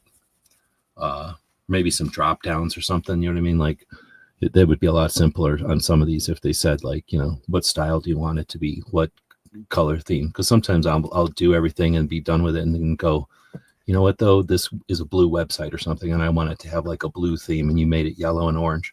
So change it to blue or whatever, and then boom, I have to start from scratch because now it's a cat instead of a dog or something like that. So they're not perfect. And that's why I'm trying to say it's like there is no way to do it. There's just ways to do it. I don't know if that's clear. 100%. And I mean, I had fun with it. Do I want to go deeper in? I'll probably use it. I've used it in a post today, talking about my rifle build and the class that I took a couple of years ago. You know, because this is the time I'm trying to encourage people to actually take classes and book classes and use now to get the discounts for classes next year to take training. Like plan it out so it doesn't seem like it just beats you up. It's like, you know, you can put down a percent on a class. Hell, make it a class in August, make it a class in September. And that way it's just not beating you up because you have to have the ammo for the class. You have to have all the other stuff. And don't let yourself get tied around the axle, but take a class because they're fun. I know your dad, granddad, Navy SEAL, Pizza Hut delivery guy taught you to shoot. You don't need no stinking classes, but take it to meet new people and see what kind of guns they run. And you might learn that you don't know what you don't know. And that, I mean, I hope that people, I mean, I think it'll keep happening. I hope that more people maybe will appreciate what you can learn from training because it is so fun. Like I hang around with a bunch of people. Most of the people I hang around with, I guess I should say, seem to be anti-training, like either not even impartial, like they hate training for whatever reason. And, you know, I can deal with it. I don't care. You know, like I don't get paid if somebody goes to training or not. But I have a lot of fun in training class, or I have had a lot of fun in training classes. And especially once it maybe took me a little while to start going to them to appreciate it. But I think I'm pretty good at, I think I figured it out pretty quick, I guess I should say, like how much there is to learn from just going to multiple training classes. And like you say, like just from everything from the students to the class, to the curriculum, I guess I should say, to the way that they teach, the way that the instructors are, just the way they handle their classes and stuff. But then you get into like the ranges and the gear and stuff. There's just so much to it where it's unique because everything else you do in guns, you're either just sitting there looking at stuff like at a gun show or a gun shop or something, like there's nothing going on, or you're at a range where, you know, it's just, you know, it's, what do they call it? Non-dynamic. It's like square, like you're pretty much just loading and shooting and unloading, not a lot to do. So being at a class, it just gives you so much closer. The only other thing better than a class is just hanging out with your friends out in the middle of the desert, which some people don't ever get a chance to do that. And I don't get a chance to do that. I mean, I have the opportunity to do it, but my friends are never around at the same time where we ever get to do it anymore. Back in the days, at least YouTube used to, but one of the good things about YouTube when I was getting paid to do gun stuff is like, you know, I would have a reason. I could be like, hey, I got ammo. Let's go out in the desert and shoot. I'm going to set up the steels. Let's, you know, I'm going to be doing it on this day. Show up and shoot with me. And people would. But, you know, aside from that, like going to a class or being at a training like that is an opportunity to like be around, use your gun, experience with other people, you know, share the experience, I guess, with other people, what you're using, what they're using, and then do stuff, you know, actually pull triggers in a non-square way, you know, in a dynamic way. Anyway, so I'm hoping that as time goes on, more people will realize that's appreciate that for what it is, and then start to do more of it because we're just way better off with more instructors, more students, more bullets downrange, more ranges, right? More conversations about this stuff. Well, there's also, I always have alternative motives when it comes to firearms and firearms use to get people to actually fight for their damn right to actually have the damn things. So if I have to trick you to get you out to a thing to shoot new guns at a diversity shoot to get you to fight for your rights so I can introduce you, cool. Same thing with when I do firearms training. When I ran the Minuteman Challenge, we created that and set it up so we could get you out there, shoot your guns. And now it's real to you, something that can be taken away and you put some value on it. Now let's talk about how you can actually help us fight for this right. So when you start using it and meeting people and having those conversations, you create friends and fellowship with them. And now it's not a bunch of strangers you're downtown, you know what I mean, down at your state capitol protesting with. It's dudes you took some training with, you had dinner with a couple of times, and you might have done other non-gun related stuff, but you know them. It's not, how do I get a cold start by just what, go down to the Capitol with my little freaking sign? No, you do some stuff and you go down with your friends that you made along the way. And they can bring a couple of friends because they feel safe. Hey, look, man, you want to come with me? I don't know. I've never taken training. Yeah, some of the guys that have, they all cool. We're coming down together. We're gonna go do the protest. You don't have to speak if you want to, but you being there kind of helps. And then we're gonna go have barbecue. Really? Yeah. And then you'll meet the dudes. And hell, next week we got a freaking little competition we made up. We're just gonna have some fun. You don't even need to bring a gun. See, you turned it into a thing. Our part's the easy part. Getting people out to shoot. It's getting them to fight that I have the hard part with. And that's why I use training and any other damn way to get people to participate. So come out, meet more people, do more things.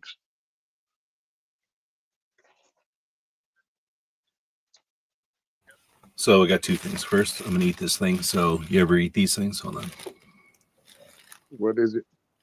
I don't know what they're called. Yeah. Yeah, in a bakery, right? Yeah. Yeah, it's like Big this one's soft pretty ones, yeah. fresh. I think they're conchas or something like that. I don't know what they're called. I think they named them after shells, right? Okay, cool. But have you eaten them before? Maybe. I know I've seen them before. I just don't know if I bought them before. Yeah, they're kind of weird. Like I kind of got a taste for them now. I didn't buy it as much as I bought a bag of stuff from a Mexican bakery that was day old, and that was in there, and it's the last thing, so it's not like my favorite thing or anything.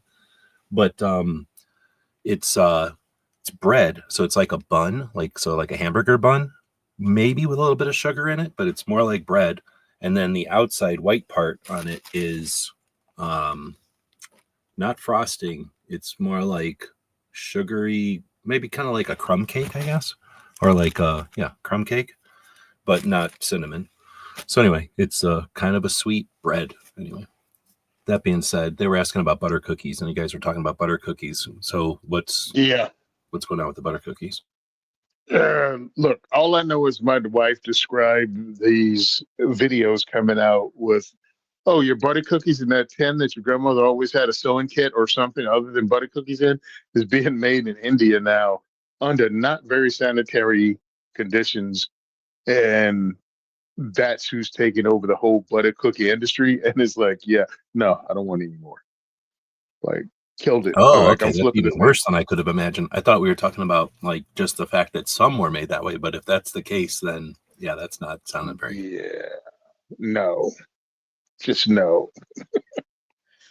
It's like, yeah, no, we're not doing that anymore. Guess what's not a tradition anymore? Guess it's just me and fruitcake. Yes, I eat fruitcake. I'm that dude. Yeah, we've had some conversations lately because I guess it's a season, right? But people talking Yep. about not being scared to like fruitcake or whatever. I could get it, I guess, if there was like, not. There's too many things that I don't like that I suspect are in them. But I guess I could see the concept, kind of like a cigar or something. Like if you're just going to eat like a slice of it, it's almost like somewhere between fudge and candy and cake, and you're eating it with coffee or something, and just It is a snacking on it. whole damn meal. Yeah, it's a whole damn meal. Like it's like, all right, cool. I got this. I think a big ass cup of tea and a slab of fruitcake, and just sitting there chilling, appreciating the holidays. Because again, it's not something you have all year. Hell, they don't. I don't even know if they work all year long at the fruitcake factory. I mean, I guess you can because they ain't like it's going bad. Just store it correctly. It's like tooled I mean, that up was at the end of like once they make like jams or something, you know what I mean? Like, or what they use the rest of the stuff for or something like that, Doesn't seem like something they make all year. Who knows? But it's one of those seasonal things. Like when when the basic white girl trumpet sounds and everything in the fall becomes pumpkin spiced. Yeah, I don't have that, but yeah, I have the. I don't know when the alarm goes off for the friggin' fruitcake. I'm like, oh yeah, gotta get. And I pick up a little one, a really small one. My wife sometimes buys them for me. Like I know how your weird ass likes fruitcake, so I picked up a small one, and it's pretty cool. It's just a tradition her and I have, and I think that's awesome. No, I don't have a ton of But I like. experience with them, but my experience with fruitcakes has been that they're like cheesecake. Like there's the good ones that like my aunt made or something, and then there's the ones my Mhm. one grandma made that I didn't like, and then there's the ones that restaurants make, and then there's the frozen ones. So I've only seen a couple of fruitcakes, and I've eaten less than that, but they're not consistent. Mhm. Like I've seen them that almost were like a banana bread, and then I've seen them a banana bread with a lot of stuff in it, but then I've also seen them where they're almost like I said, almost like fudge or candy, where it's like you cut into them and they look like you're cutting fudge or something, like because they're so full of sugar. Yeah, it's. I don't know. I mean, look, I like stuff. I like to give food gifts to people I care about, mainly because everyone eats, bro. Everyone eats. So I just put up a picture of Washington Crossing to Delaware because I'm going to be there tomorrow with Dick Heller. But it's a picture from our E Factor Tactical, and they modernized it and gave them all kinds of gear and have them have gunship cover. It's a pretty cool poster if anybody wants to see it. I think they have them for like 15 bucks. I actually purchased them for the first time, not for diversity shoots, but for the Minuteman Challenge because I thought it was real patriotic looking.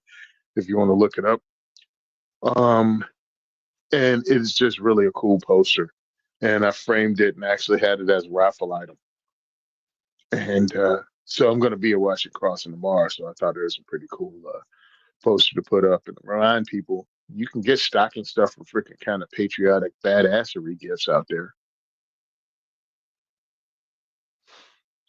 And I think that's one of them. Yeah, there's definitely still You know, time. when you got that freaking and brother-in-law gift that you got to pick up that you're not supposed to spend more than $20 on each other. This is one of those things. It's like that's fucking bad. That's man cave worthy. You know what I mean? That's man cave poster. Put it in the garage, hang it on the wall in the gun room. Cool. And my guys really liked it when they got it and won it, and especially because a couple dollar frames at what Michael's, I guess it's called, or whatever that place is called, Hobby Lobby, whatever the inexpensive place you could get a frame from. But I'm still geeked up with the new shotgun, semi-automatic shotgun that was from SDS and Did you say you picked Military them Armor up, or you were Corporation. just up looking at them? So you still got to wait. They came in. I have to change the address on the firearms ID card, so I'm going to have to wait until all of that gets done and I get my pistol purchase permits because they're all going to come through at the same time because they hate us here in Jersey. Yeah, when we were first starting the show, I didn't want to like immediately interrupt you like I sometimes do, but I didn't want to immediately interrupt you and then kind of point out or bring up that like just the I'm gonna call it like annoyance or the hoops you have to jump through just to acquire, because in this case you're not even purchasing, you're just like literally accepting something that was given. It's messed up. Yeah, and the fact that they raised the fee from $5 to $50. Oh, no one's trying to take your guns away. I actually had someone tell me that today. I'm like, yeah, they just make it more expensive to own it, more frustrating to get it. But I'm not trying to take it away. I just want to create enough obstacles that you don't ever want to have one. Or that only rich people can get them, or that only people that have Yeah. time on their hands can get them, or only people that can figure out the procedure can get them, or are comfortable with the procedure can do it. Well, again, when it comes down to some of this stuff, many people don't want to see. It's almost like they have to do work to see the larger picture, and that's just too much effort for them. They need to be spoon fed stuff, and it's really frustrating because you're an adult. It's like, this is happening. No, it's not. Okay. Hey, how did that happen? But then you have to be reminded the slow the slow kids from high school, yeah, they got older too. They're in the world with you. The guys that passed with a D minus, they're working regular jobs and they're on social media too. They didn't get smarter, they just got old. Oh, you're talking down to people. No, I'm just telling you the truth. And it took me a while to realize it.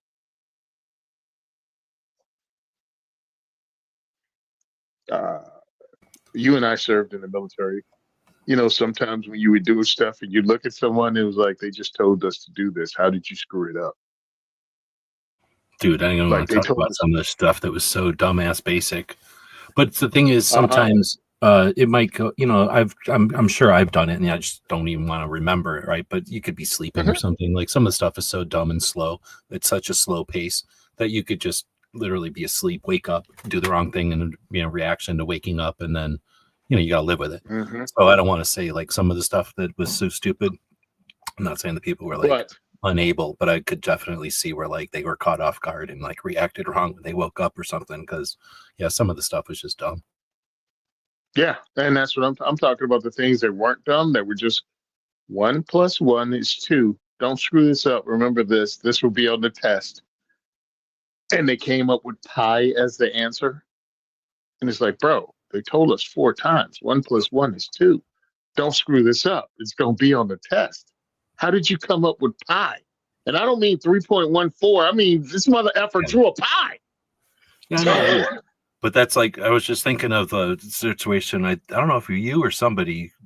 I don't think it was you linked me some, but I seen something like I think somebody linked me and I was in that post led me to something.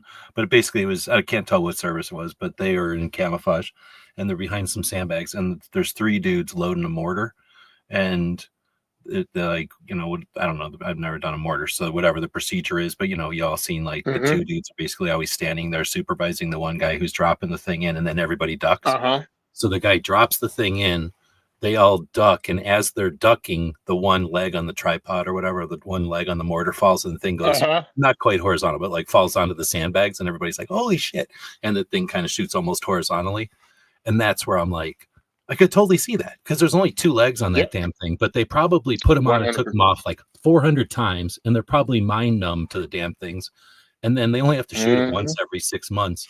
And then that's when Murphy's Law is going to get you, is when it's like, Oh, you only yeah. had 2 legs on this damn thing. How could you have not made sure that both of the legs were working? It's like, that's all I do all day long is make sure the legs work. Like, I could just totally see that being a thing where, yeah, you're like, Oh, you idiot. But at the same time, it's like, yeah. man, I'm just glad it wasn't me because I could totally see myself like being mind numb to that How's too. this one? This is one of the greatest ones ever because it went to the desk of the President of the United States. The comedian Earthquake. His job was to load and unload nuclear weapons from American bombers. He wanted to get to a freaking rap concert of 2 Live Crew. That tells you how long ago it was. That was being held in town outside the freaking base. They have an entire checklist you go through. He was the NCOIC. He was the non-commissioned officer in charge of getting it done. And he decided not to go through the Air Force checklist of 1, 2, 3, 4, 5, 6. We don't need to do all those things. We can skip that with a nuclear weapon. So instead of pulling the forklift up, doing this and doing all the steps so it's never not secured, he unhooked it without securing it to the forklift first. The freaking bomb fell off the forklift, off the plane, bounced the forklift, started rolling, and rolled down the runway with them chasing after it. A nuclear weapon. So, of course, since it was no longer in control, it was what they call a broken arrow. Nice.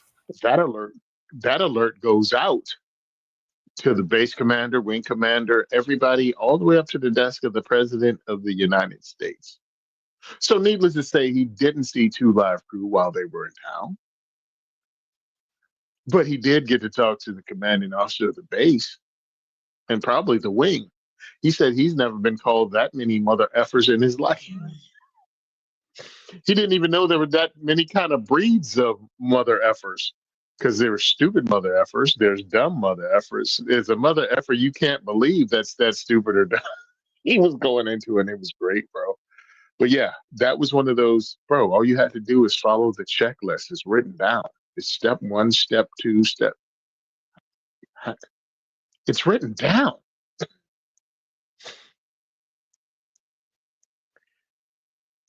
Ugh.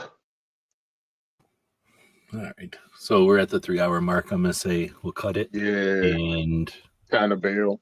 did you say you do not know if you're, or you guys are filming tomorrow? Is your plan is filming tomorrow? Yeah, we're doing it tomorrow, and I got to contact the guys and change the time because of the Heller dinner. Not to be a jerk, but it's Dick freaking Heller, bro. I get to see him once or twice a year.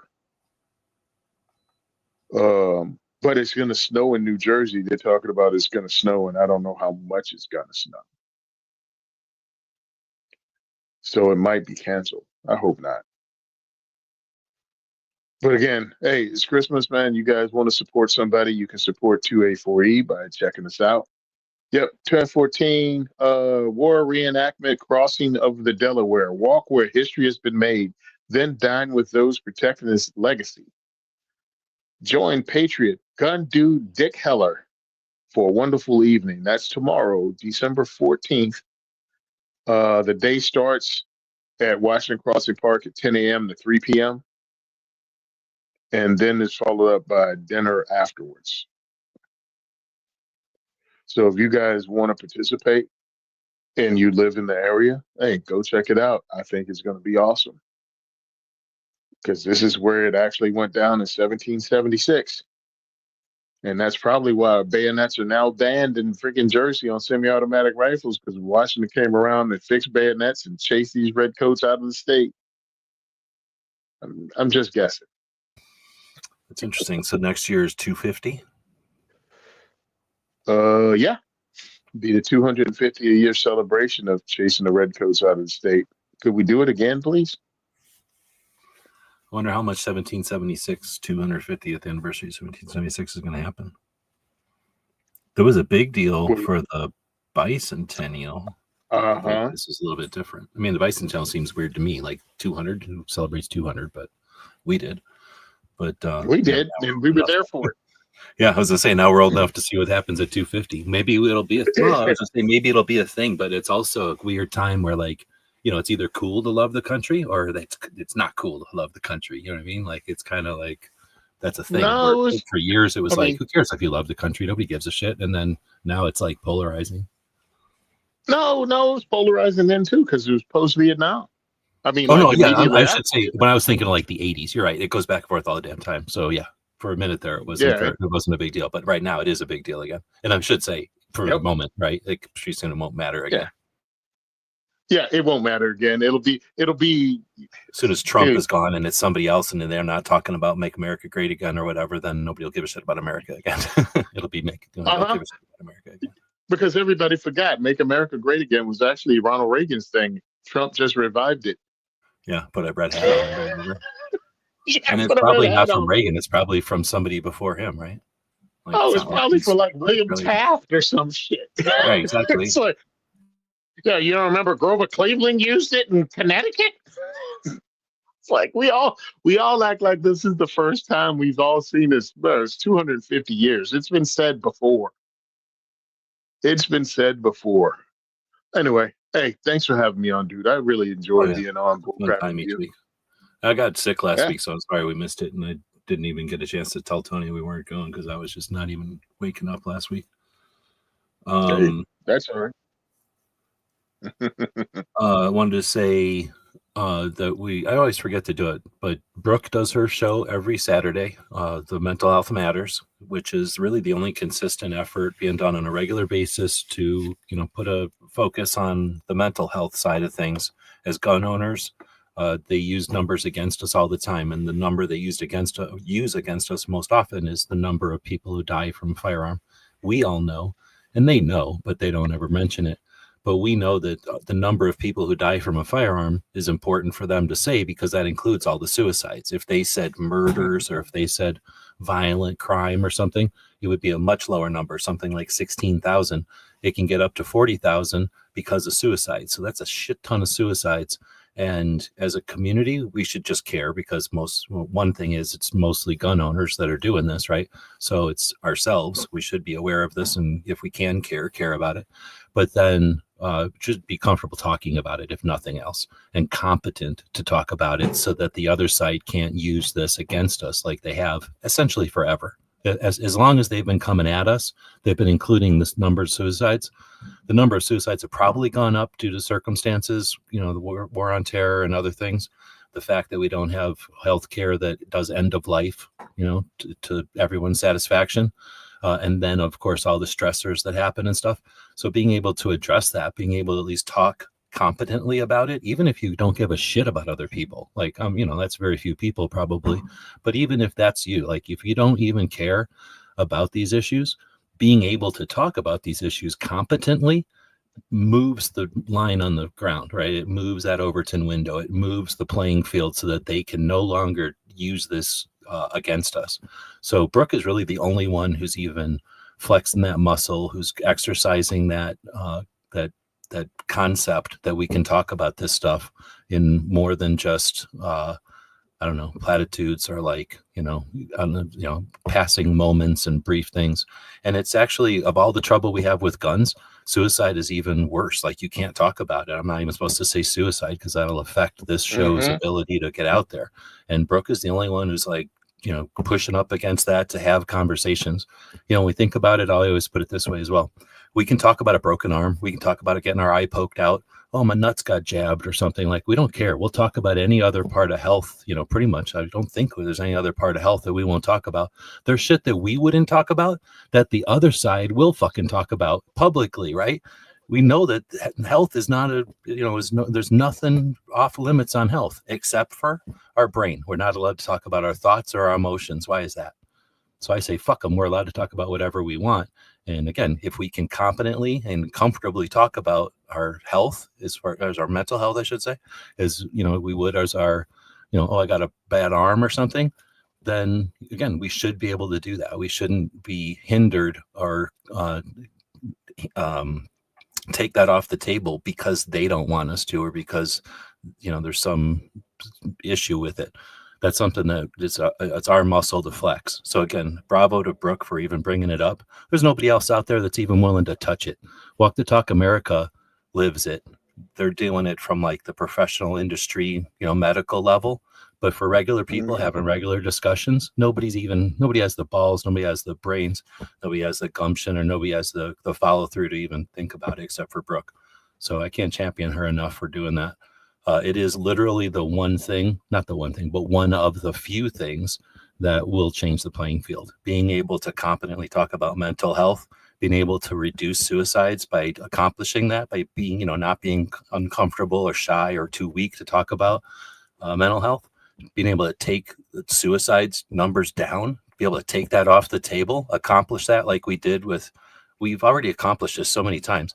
The most recent and the biggest one would be hunting deaths, and then it would be childhood accidents. Like, those are basically zero because gun owners just stopped it. No laws needed to be made. No rules had to be followed other than common sense, right? We just said, hey, let's make sure that we don't have hunting accidents. We created the color orange, and we stopped hunting accidents. Period. Just go look at history. Same thing with childhood accidents. We said, hey, this is a thing. We shouldn't have this. And we said, you're right. And we stopped it. And there was no campaign. It wasn't like anybody can take credit for it. We just are able to do that as humans. And this is something else that we're able to do. We haven't exercised this muscle in a while, but we can do it. We stopped it as a culture by stopping drunk driving. As soon as somebody addressed it and said, hey, drunk driving's a thing, we don't need to be doing it. What did we do? We stopped fucking drunk driving. No laws made it happen. But we just did it as a culture. And this is something that we can accomplish. And Brooke is literally the only person, a human on the earth, that is right now efforting that on a regular basis. So nobody can be more of a champion of that program than we should all be. And then later on from that, Foss does a show also overnight. And tonight there'll be a bracket. So if you want to check that out. I don't promote those two shows enough, but I wanted to take a couple of minutes here to do that tonight. That's awesome because it really needs to be highlighted. It's about the fight, man. And we say it's all about the fight. Everything, every word, every option. This is always on.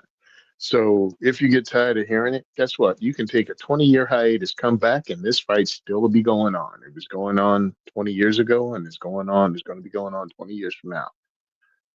They never stop trying to take your freedoms. They just don't. It's what is it? We have a go. What is it? We have a republic if we can keep it. Is that what Ben Franklin said? I'm muted, but yeah, I'm pretty sure that's his deal. Yeah, keeping it involves actually patriots. You're needed. Patriotism wasn't something that only existed during the American Revolutionary War. It's something that we need patriots fighting for this country at all times, pushing back. And this is my thing with firearms. I don't want to be that dude. I don't want to be doing this. I just want to be able to buy guns, hang out with my friends, and shoot and have fun and not have to worry about whether I buy too many rounds of ammo because they've changed some rule to my state capital that my name needs to go on yet another list. It's like, but you know what I'm not afraid of? My name being on a list. Because the actual patriots in this country, they didn't wait for their name to be put on the list. They wrote the effing letter, put their name on the list, and sent it to the effing king themselves. Right, they wrote the list, right? Yeah, they wrote the list and go, yeah, hey, we don't like what you're doing. Signed me. Meet me outside. How about that? That's how they did that. And that's what I say as an American, that's my heritage. That's my heritage as an American. That I'm going to push back against government sanctions, government bullcrap to actually impede on our rights. And I'm glad to be part of this podcast to be able to talk about this pizza and everything else, just as we have fun BS and talking about gun stuff. So thanks to everybody out there that's donated and supported the work I do at 2A4E because you heard of me through here. And thanks for supporting the work we've done here with patches and everything else. And hey, pretty cool state, Columbia River knife and tool knife that you won from Gary. From Gizzard, yeah. Yeah, I was thinking I'm going to Gizzard. pack up some of them and send them to you whenever I start sending stuff out here because then you can give them away or whatever. But I got a bunch of knives that basically I don't like liner locks. Not that particular one that I got from Gizzard, but I got a bunch of liner locks the company send me. And well, actually, I should probably take a picture of them. Is there any knives that you're not allowed to have in New Jersey? No, outside, other than out the front automatic knives and daggers and dirks. And you can actually have those. Okay. You just can't take it from the house. You can sell them, but you can't. You got to take them home and stay there. I grew up in places like that, and it's annoying, but who really cares? I mean, I don't want the laws, but at the same time, nobody's walking around with all these weird knives anyway. You just own them. So as long as you can own them, at least that's half the battle.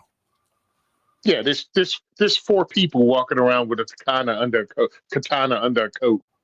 Right. And like I mean, you all want of to New be York, able New to Jersey. because you want to be able to, but Yeah. it's not like, oh no, I can't take my weird out the front opening blade shooting thing. Like I'm never gonna shoot anyway because that would be wasting my $60 blade if I ever shot it at something. Yeah, I can't take my Spitsnaz out the front shooting bayonet knife with me to go play bingo.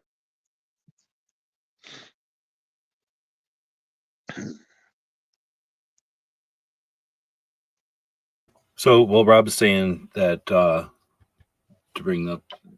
do a show and bring the recipes. I'm interested, but I'm not sure he means recipes or if he means the receipts because we were kind of talking about Hunter's Orange over there.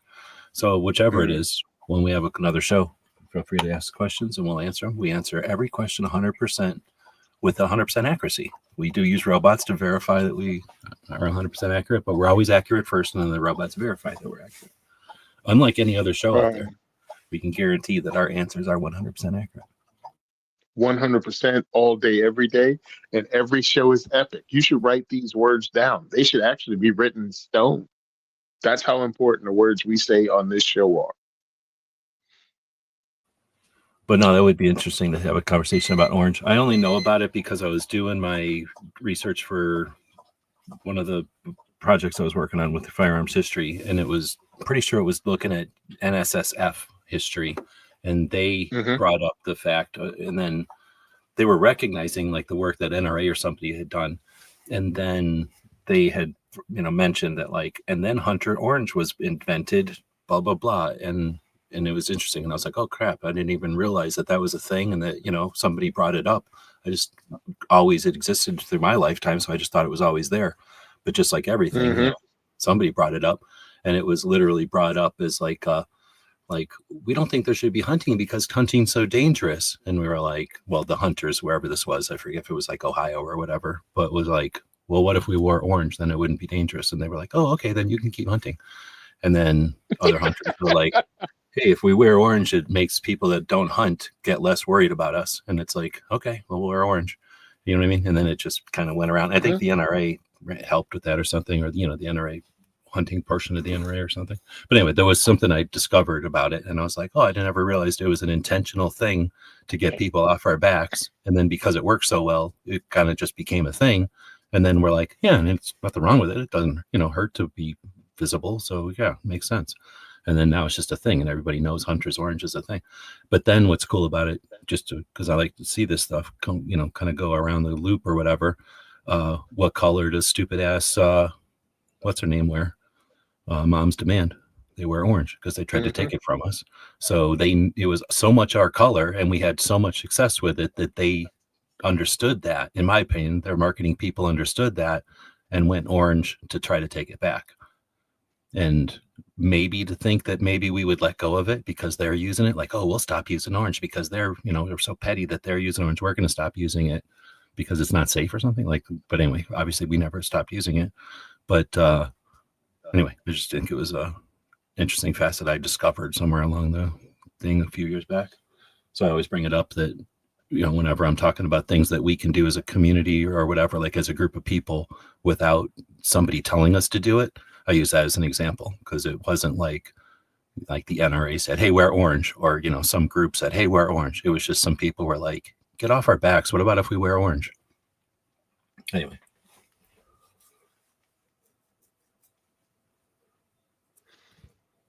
Oh, I'm sure that the law enforcement being visible for law enforcement, I'm sure that didn't hurt nothing. I'm sure cops were like, hell yeah. Now we can see these dudes, the people that are complying, because they're still not going to see the poachers, right? Yeah. Believe me, people that aren't complying. Anyway, so by the way, December 18th is the last diversity shoot of 2025. Going to be held at Gun for Hire. I have a lot of freaking prizes and stuff. I'm going to have some safes from Liberty Safe, New Jersey. They actually donated some to my friend Valentina, and Valentina gave a couple to us. So we're going to have a gun safe to give away also at the event as raffle prizes. I look forward to seeing people promote my stuff, man. Promote it on X, promote it on Facebook, promote it on IG. Not just mine, but people that are making a difference. You promote it. Don't wait for somebody else to do it. Be your own algorithm to promote the things you believe in. That's where you can start. Right now, I got to figure out how to give everybody big ups on the freaking Gundys for the last few days of this bull crap. So all of my friends don't go, you didn't say anything about the Gundys. You know what I do? Here's how I justify not saying shit. I'm not, except for what we said earlier today, I don't say anything bad about the Gundys. I shut up about it. So there you go. I don't say shit about it. Like, I'm not saying anything good about anybody, and I'm not saying bad about it at all. So I'm not saying nothing. Smart. I'm like, yeah. Hell, one of them even tagged me in to do a, what do you call it? A collaboration video. I'm like, no, I don't wanna. I stand against the Gundys because it makes me put all this stuff out about my friends because I want them again to get the recognition. But it's like every effing one of them. Oh, Let me hit my freaking thumbs up button. I didn't hit a thumbs up button for today's show. Please do, A while Paxton. back, I Please. forget how many years ago now. It might have been even 3 years ago. Me and you and Clover were sitting in this chat having that conversation, but it was earlier, I think right before they started. And we were chatting about shot, I think. And then that came up. And then we were like, we should have our own, except we were so clueless that we were saying that like moments before they actually went live. So it would have been dumb to try to do our own like at the same time they were doing theirs. So, but I do think that somebody like Second Amendment Foundation, who's got nothing else better to do, and or GOA, which is already doing too much stuff, but they could do it because they do stuff. But you know what I mean? Like have one of them, because I guess they kind of do it at the gun rights policy conference, but nobody watches that and don't act like anybody gives a shit about like the 4 awards they give away there. Well, but if they did something that was like, well, sorry, but you know what I mean? Like, you're right. you're only like 4. And it's the same dudes giving it to the same dudes. So that's like super cool. Whatever they call that. Choir. No. Preaching the choir. Yeah. Or maybe whatever it is. But I'm just saying, like, if they did a one that was thought out, you just thought out, and then you could do like this month we're going to do, I don't know, pick a thing that they're going to, they're always going to subcategorize it to like female or the whatever, or like whatever. Yeah. But let's say they did it in this way. Geography. So like New Jersey advocates of the year, or like the New Jersey advocates that exist, period. Like not of the year, but you know what I mean? Like do it in some sort of a way where it's just like on a regular basis, we're going to bring this up. There's advocates. There are lawyers, you know what I mean? Like, I don't know all the different things, but you know what I mean? All the stuff that I've done in the different things, trying to encompass it all, or the stuff that I should say I've discovered while trying to encompass it all. If someone were to actually put that out, sort of like a wiki, a gun wiki, but then present it so that it's instead of like, here, go study, which is all I've ever been able to do. Like, hey, look what I discovered. Now go study. You know what I mean? I don't have the money to make a production value out of anything.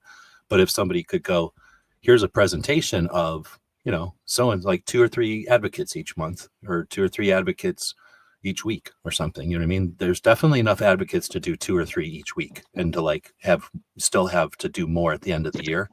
So, an organization could not take too big a bite out of this. Now they could nibble it, and they probably would nibble it and do a couple a week or whatever, a couple a month even. But even that, you know what I mean? Like start doing that as opposed to once a year we give lip service to a whole bunch of fan geek bullshit, and then we throw 2A in there because we think it's going to help our ratings or get people like me to shut up. But guess what? I'm only shutting up because my friends want to win your stupid thing. But I'm not shutting up because I don't like your stupid thing or whatever. Yep. Stupid thing.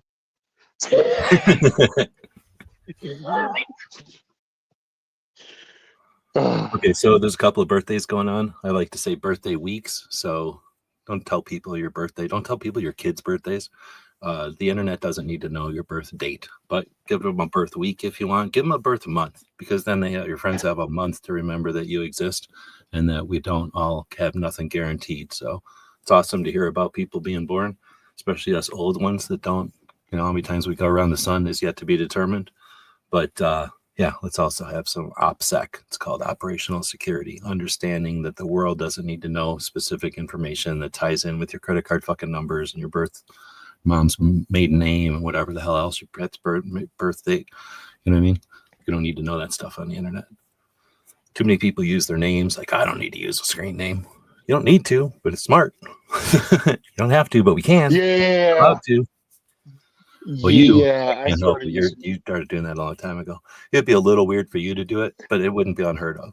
But for regular people, Joe Schmo, don't need to be using your real Joe Schmo name necessarily. Oh, yeah. I mean, I came into the internet going, I'm not going to hide my name because I mean what I say.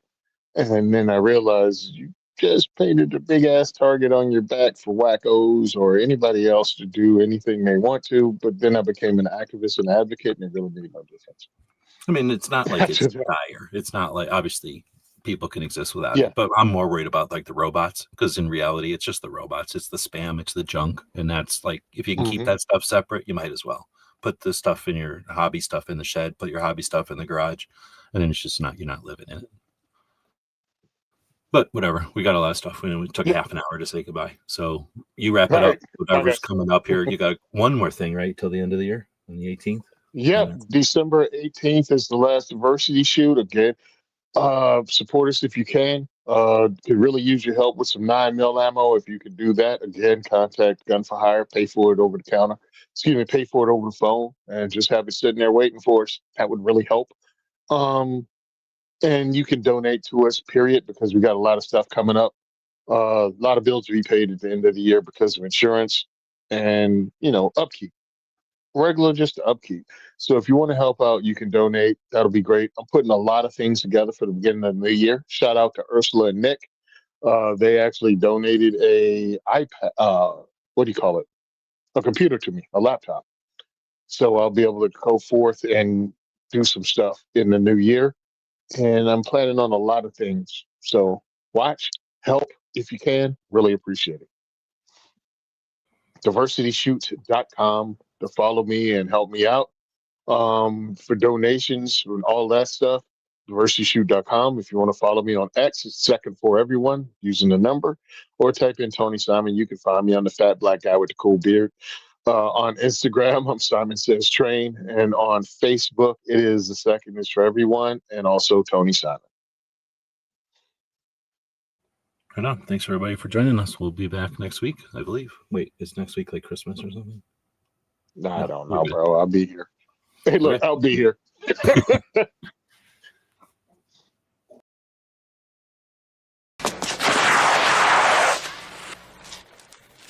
Shit.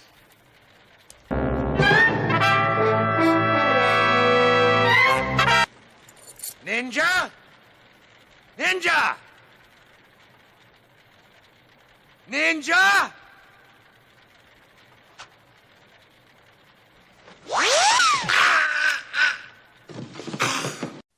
It's 11:59 at Radio Free America, and this is Uncle Sam with music and the truth until dawn. Right now, I got a few words for some of our brothers and sisters in the occupied zone. The chair is against the wall. The chair is against the wall. John has a long mustache. John has a long mustache. It's 12 o'clock, Americans, another day closer to victory. And for all of you out there on or behind the lines, this is your song.